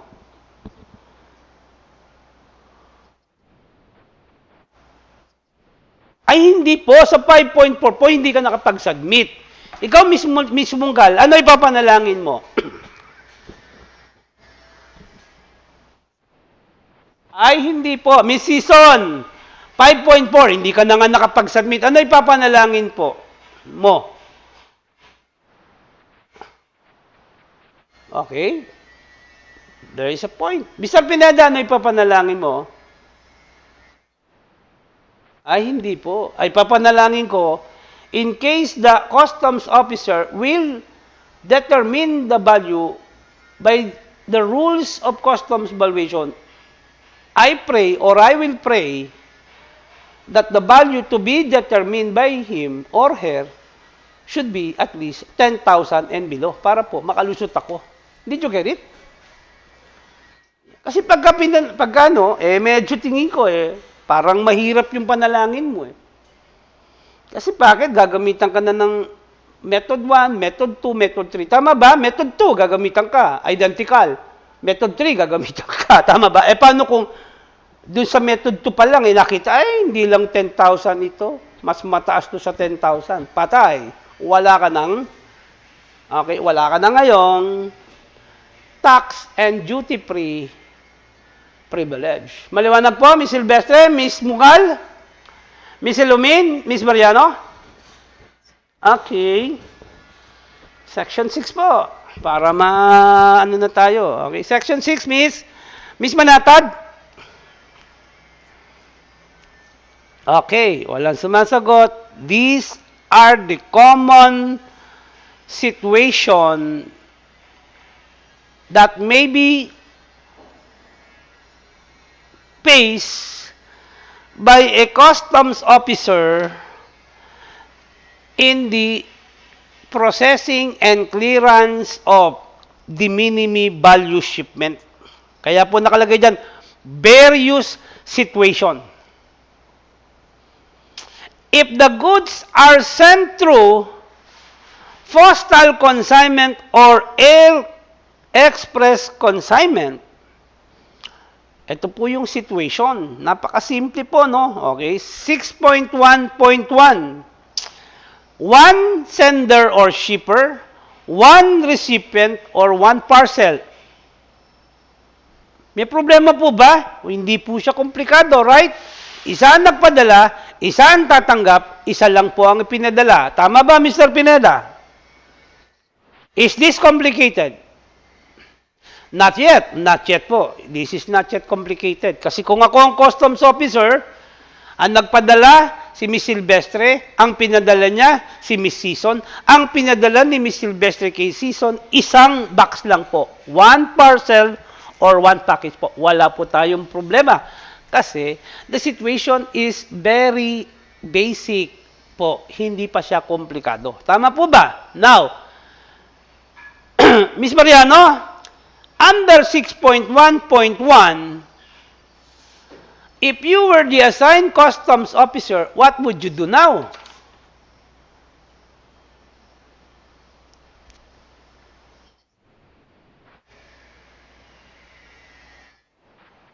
Okay, if you were the customs officer in that situation, 6.1.1, action to be taken. Ayan po, napaka-basic. Tignan mo kung magkano ang value nung laman po. Tama po ba? Okay, tama po ba? If the goods contain two items and covered by, or if the package contain two items and covered by two invoices, assess the value or the total value by looking and examining the invoice as submitted by the recipient or passenger po. Maliwanag po ba? Ganun lang kasimple. So, kung si Miss Silvestre ang nagpadala, si Miss Season, nandun ngayon sa airport si Miss Season, o Miss Season, or si Miss Silvestre bumiyahe, o Miss Silvestre, may invoice ka, meron po, nandyan po doon sa loob ng parcel po, or package po. O kung si Miss Season naman, pinadala ni Miss Silvestre, Miss Season, pinadalang ka ba ng kopya ng invoice ni Miss Silvestre? Yes po, nandun po sa loob. So, kung kayo po ang examiner, check the invoice and compute the total value of the two items packed in one parcel or package and determine whether it qualifies to the 10,000 rule. Tama ba, Miss Silvestre? Okay, 6.1.2, Miss Janela Pineda.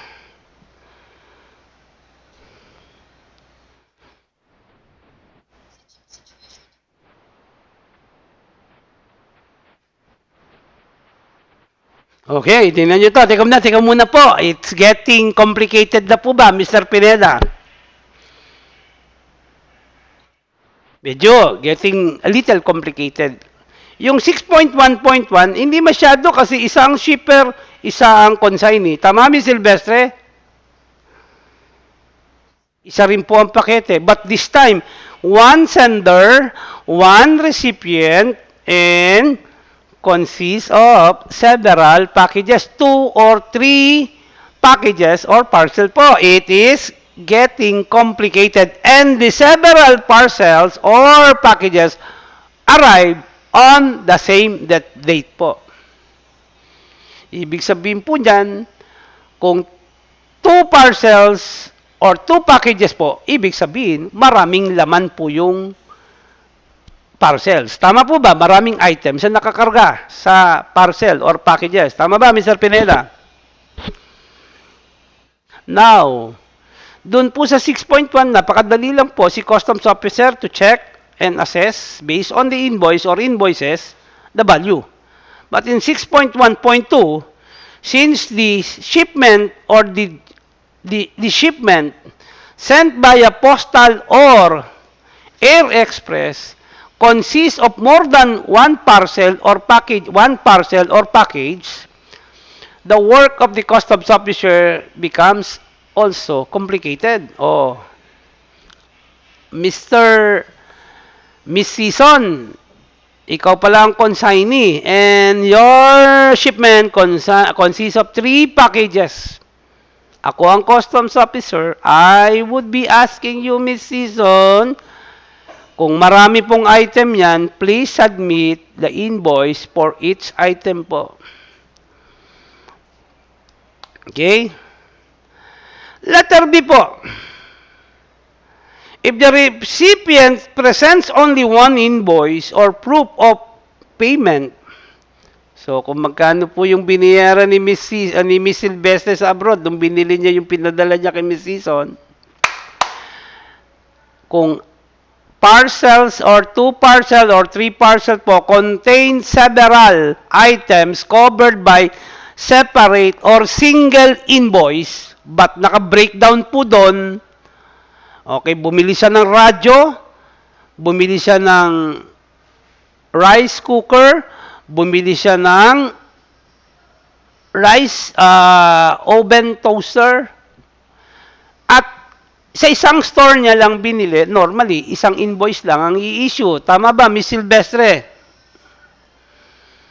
Okay, so therefore, isang invoice lang po, yung laman ng 3 parcels po. Meron pong rice cooker, meron pong coffee maker, meron pong radyo, kung ano-ano pa po. But, Miss Silvestre bought all those items in one or in the same store. And therefore, isa lang po ang invoice na lalabas. Yun ang ipakikita ngayon ni Miss Season sa Customs Officer. And the Customs Officer will now compute and sum up the value of each item and total the same. And to determine whether the total value contained in the 2 parcels or 2 packages are within the 10,000 pesos limit. Maliwanag po ba?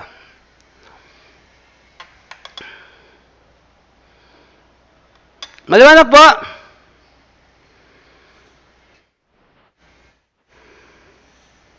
Okay. Ito po sa letter B, isang invoice lang po. Tama po ba? But in letter C po, 3 parcel po, 3 invoice po kasi sa iba-ibang store niya binili.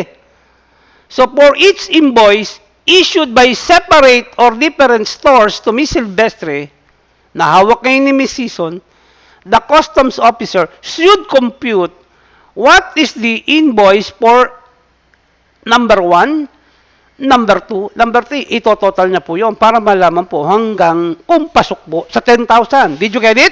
Individual po ang bilang. Kung parcel 1 is covered by invoice 1, parcel 2 is covered by invoice 2, parcel 3 is covered by invoice 3, and they were issued by different seller. Okay? Now, kung binili ni Miss Silvestre, yung isa January 3, yung isa January 5, yung isa January 10, magkakaiba po ang date at magkakaiba rin po ang seller or supplier. Tama po? Pero, pinagsabay-sabay yung 3 binili niya sa 3 parcels at lahat nakakonsign kay Miss Season. Tama? Miss Silvestre, tama po ba? Miss Mungkal, yan po yung rule. Kasi guys, kaya ako tinuturo sa inyo, someday, as a future customs officer, at na-assign kayo sa ganitong trabaho, teka muna, at least you know the rule, right, Miss Season? Okay, 6.1.3, Mr. Pineda.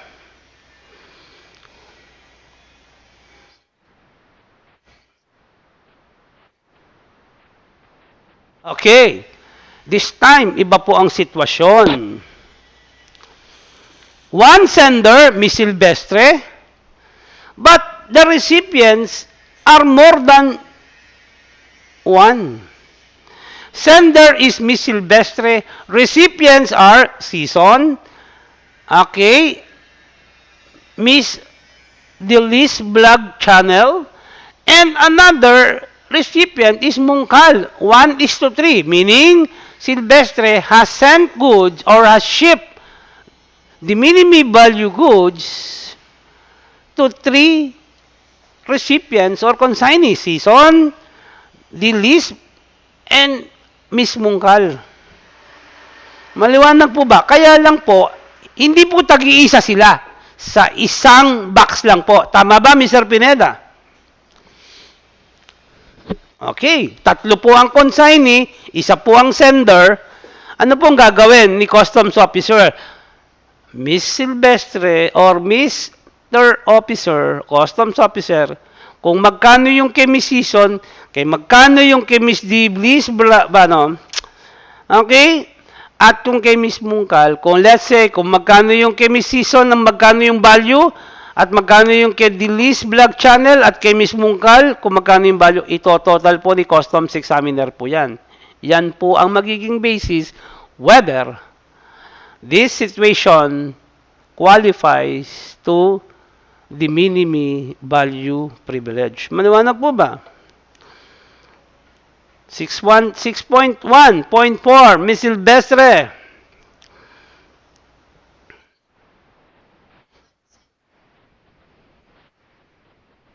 Okay, ito mo. Is this getting more and more complicated, Ms. Silvestre? Yes, kasi po dito, isa pa rin na nagpadala at it is consigned or addressed to multiple importers or consignees. And it is not only a single package but multiple parcels or packages. So medyo komplikado na ba talaga, Ms. Silvestre? Now, as the situation goes or develops from 6.1 to 6.1.1 and 6 to 6.1.4, the work of the customs officer becomes also complicated, right, Mr. Pineda? So therefore, multiple recipients, multiple parcel. A, ito po yung gagawin ni customs officer. Guys, pagdating ng araw, kayo naging customs officer o kayo po yung passenger. Baka miss season hindi mo alam kung anong gagawin mo to convince and to satisfy the customs officer. Miss Season, naintindihan mo ba yung sinasabi ko? Baka mamaya, pag nag-abroad ka, tapos nagdala ka ng personal effects mo, hindi mo alam kung paano mo i-contest yung customs officer. Tama? Baka mamaya, pagdating ng araw, Miss Season, kunyari, customs officer ako. Miss Season, your CIF value is 11,000. You cannot or your goods cannot qualify to the de minimis value. Can you question me, Miss Season? Miss Silvestre, can you question me? Assuming, sabi ko, Miss Silvestre, your CIF value is 11,000 and you cannot or your goods cannot qualify to the minimum value. Can you question me, Miss Silvestre? Why? How are you going to question me, Miss Silvestre? Kaya nga po, i-explain ko. Kasi 11,000 CIF value ka eh. Mr. Pineda, can you question me?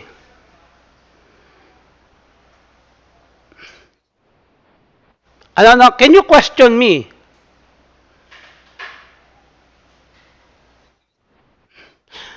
Okay, Miss Season, again, can you question me? How are you going to question me? Okay, Miss Mungkal, can you question me, Miss Mungkal? How are you going to question me?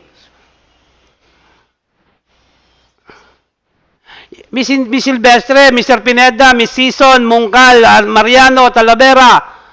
Sir, ako po yung ako po yung recipient. Sir, mali po yata yung CIF. Dapat po ang gamitin nyo is FOB or FCA. Yun lang po. Kaya nga sinabi ko CIF. Sus! Ay, nako naman. Binago ko lang yung sitwasyon. Nahilo na kayo. Patay naman. Tama ba, Miss Silvestre? Sinabi ko, CIF value ginamit ko. Ano ba dapat gamitin, Mr. Pineda? So therefore, you can question the customs officer when the customs officer's valuation or basis is wrong. Maliwanag po, sir, pasensya na po kayo. Ang alam ko po kasi is, it is FOB or FCA value should be used in determining the value. Tama po ba, Mr. Pineda? Ngayon, ako yung customs officer, nalaman ko, bakit mo ako tinuturuan? Kasi po, graduate po ako ng MCC, At broker din po ako at produkto po ako ni Mr. Doroteo. Kaya po kayo tinatanong. Yabang ni. Siya po, niyabangan pa yung customs officer. Ganun lang naman po kasimple. Miss Season, kasyang-kasya ka doon, sinasabi ko sa'yo. Okay, letter B po. If the recipient, yan, ibig sabihin po dyan, multiple parcels, multiple recipients, ibig sabihin po dyan, Silvestre, pinadala niya si Season, si Mungkal, si Mariano, kanya-kanya po silang submission ng proof or evidence of value. Maliwanag po ba? Maliwanag po ba? Under letter B, kung isa lang po ang sinasubmit nila, let's say, multiple parcels covered by a single invoice at lahat po ng item nakakonsign kay Mariano, Mungkal, and Season, pagsasama-samahin po yung value. Para malaman po kung pasok sa 10,000. Naliwanag po kung isang invoice lang po sa letter B. Guys, para hindi kayo malito, tingnan niyo po ito ha. Yung 6.1.2 at saka 6.1.4 po, halos parehas lang po sila. Kaya kung ay nako, hindi kayo nagbabasa eh. Tama ba, Miss? Miss? Kung isang invoice lang po, 3 parcels po, ito total po yung value na nakalagay po sa invoice covering 3 parcels. Under letter C po, pag magkakahiwalay po, okay? So, what is the duty now? Kung magkakahiwalay po yung invoice para kay Season, invoice kay Mungkal, invoice kay Mariano, ganun din po ang gagawin. Kunin mo yung total nung kay Miss Season, total kay Miss Mungkal, total din kay Miss Mariano, i-total mo yung tatlo. Pasok ba sa 10,000 or not? Maliwanag po ba? Ganun po ang gagawin. Kung one invoice, walang problema. Kung ano yung nakalagay doon, kung magkano yung nakadeklara para kay Miss Mariano, Season, and Mungkal, i-total mo lang yon. Pagka magkakahiwalay po, merong separate invoice para kay Mariano, kay Season, and Mungkal, i-total mo rin po. Maliwanag po? 6.5. 6.1.5, please. Miss Silvestre, ikaw. Oo.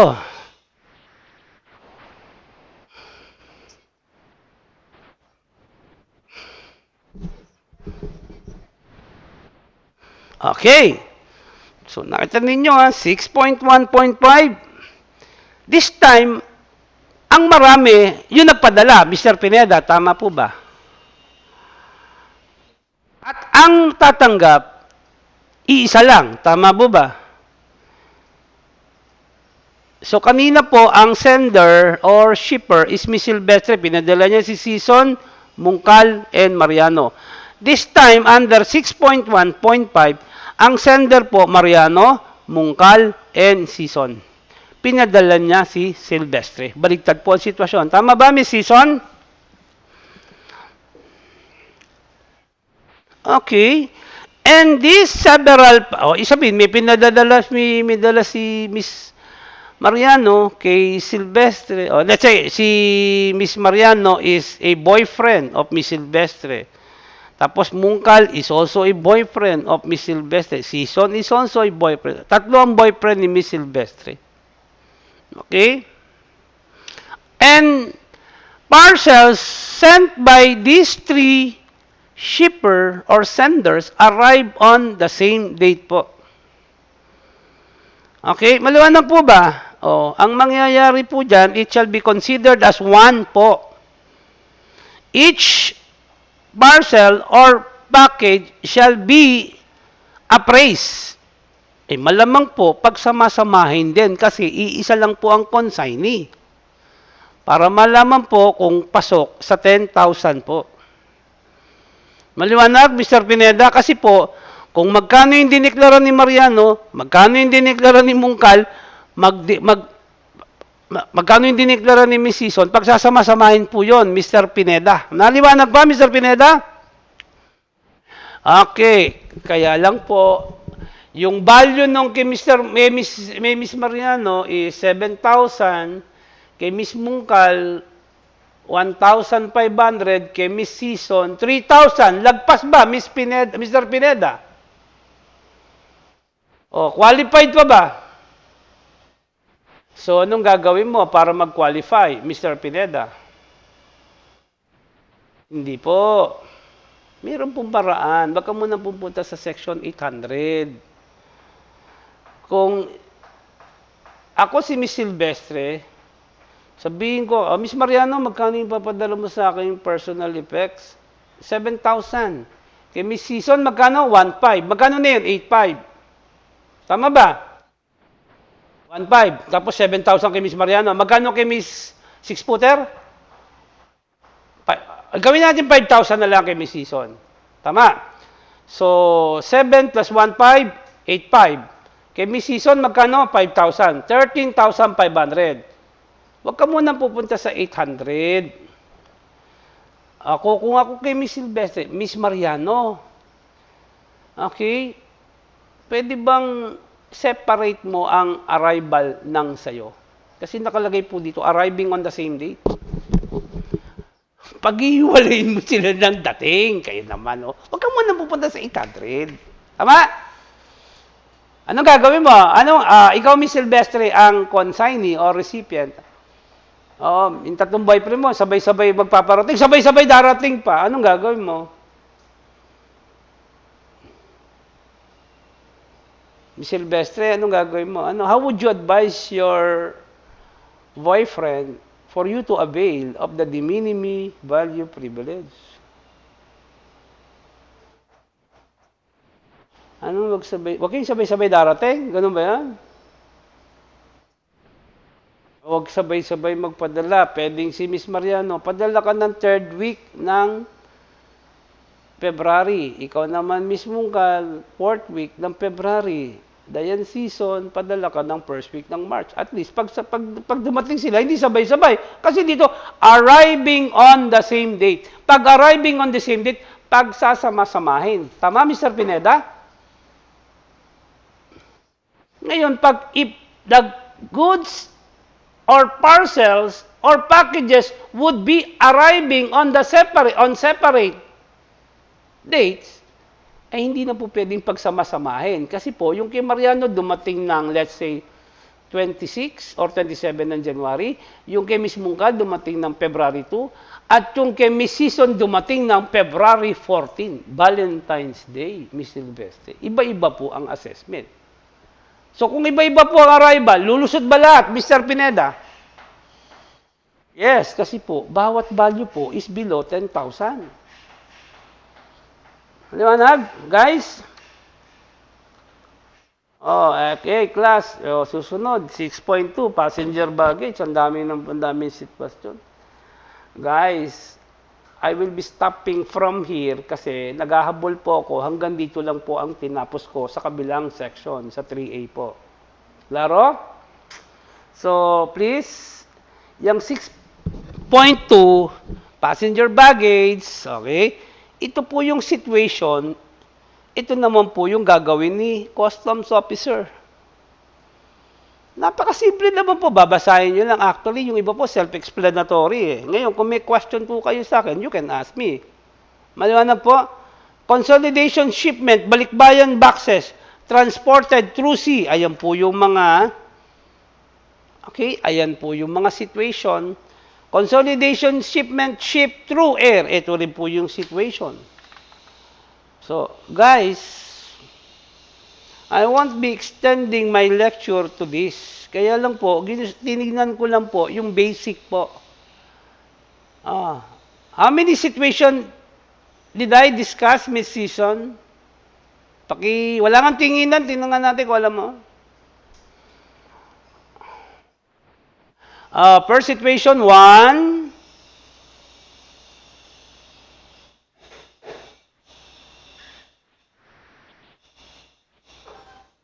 Second situation.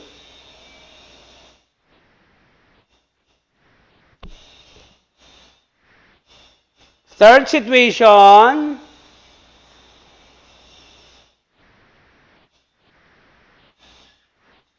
One parcel, tama? Fourth situation,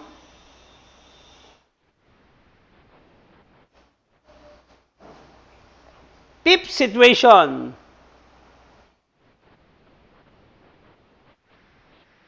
Ang galing. Yan ang ano, yan ang Mr. Pineda. Mr. Pineda, yan ang photographic memory kay Miss Season. Photographic memory ne. Alam ko, paano na yung magiging photographic memory yan eh? Binabasa niyan. Subukan mong takpan yan, ewan ko kung masabi niya. Sige nga, sabihan mo nga ako, Miss Season, kunwari, hindi mo nababasa. Sige nga. Nako, binibiro mo na naman ako. Ay, ikaw, Miss Silvestre, pakinggan, walang tinginan nga.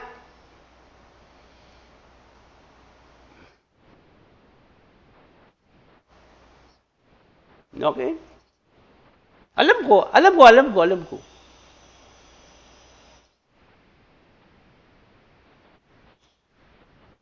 Okay.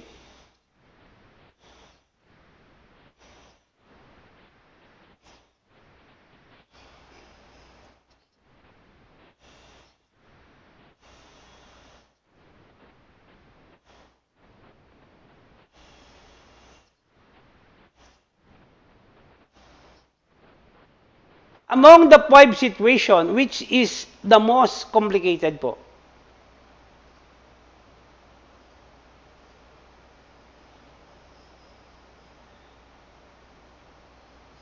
Bawal ang sumasagot ha. 4 or 5? Yes, 4 po ang pinakakomplikado kasi po several recipients and several parcels po. Yan po ang komplikado on the part of a customs officer. However, so be it, or no matter how it is complicated, as long every situation, there is an action to be taken by the customs officer, the action shall resolve the complication. Tama ba, Mr. Pineda? At least alam mo kung anong gagawin mo. Okay, your reading and sleeping assignment is from 4:37. Tama ba? 4:37 pa? Hanggang 6:04. Miss Silvestre, 4:37 up to 6:04. I would be lecturing that this Thursday between 9 to 12 po. Pag hindi natapos, hanggang 2:30 tayo. Klaro, guys? Miss Talavera? Mr. Payabyab! Nandyan ka pala. Do you have any question, Mr. Payabyab? Wala. Naintindihan ba yung tungkol sa de minimis rule? Miss Painado, do you have any question? Miss Painado? Miss Painado, paging. Miss Ablan, do you have any question? Sigurado ka ha, basta ako, nilecture ko yan. What about you, Miss Salazar?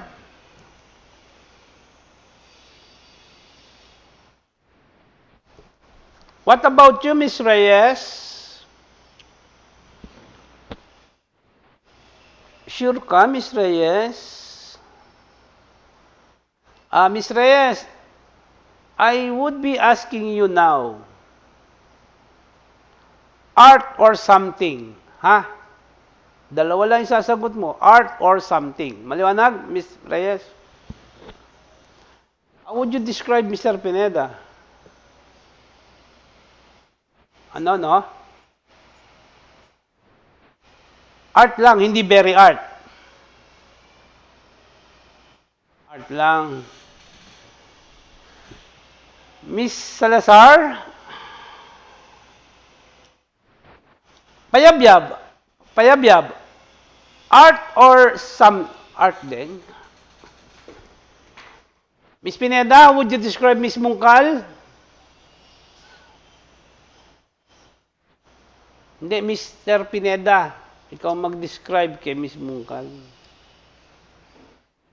Ang dami palang pangit dito sa no, sa Mabalacat City College. Puro art ang pili ninyo.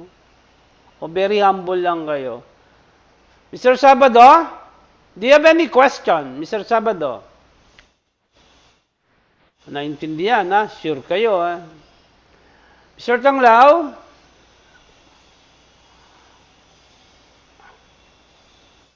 Do you have any question?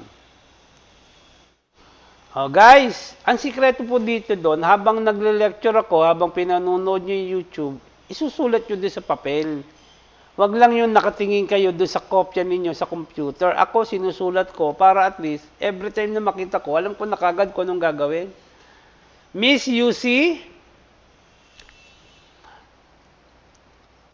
Oh, yes ma'am, may question ka po. Miss Napaw?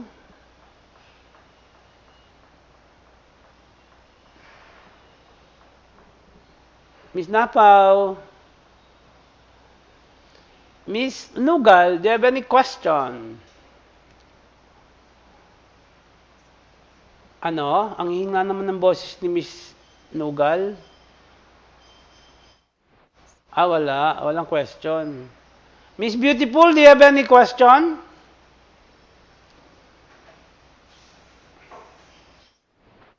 May question ka? Oh, sir, what is your question?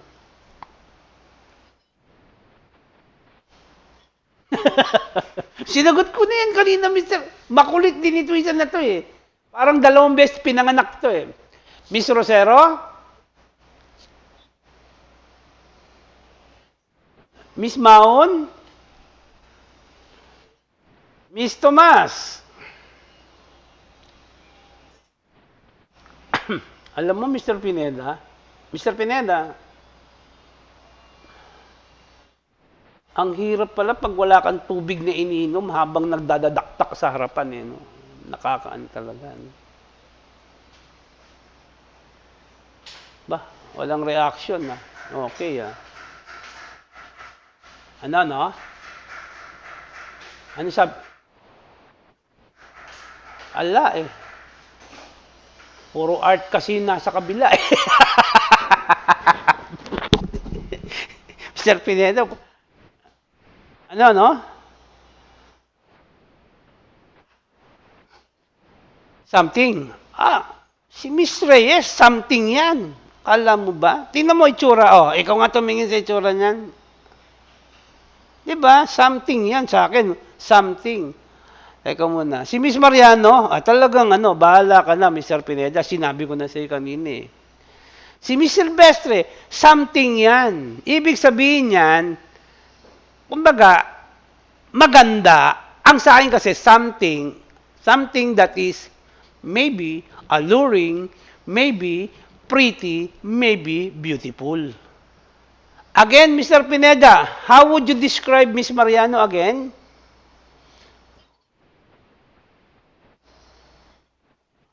Ang cheap naman nito, Mr. Pineda. Okay, Miss Silvestre, your assignment is 437 up to 604. Mahaba-haba po yung inahabol ko sa inyo. Sa kanila po, patapos na rin ako sa 604. Pagkatapos po niyan, magbibigay na po ako ng forms, magpipill up na pa kayo ng forms. Fill out po ng form para po sa declaration. Okay.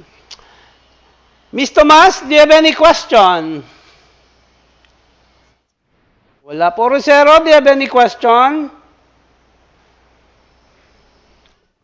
Sir Verano, do you have any question?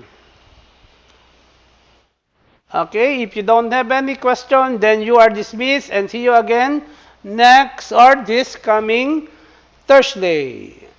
Again, class? Yes. Yes. Ayaw naman. Basta lahat panoorin ninyo para at least baka pag kayo, no? Basta paalala nyo lang sa akin kasi pino-forward naman sa akin eh. Okay? Guys, again, good day po.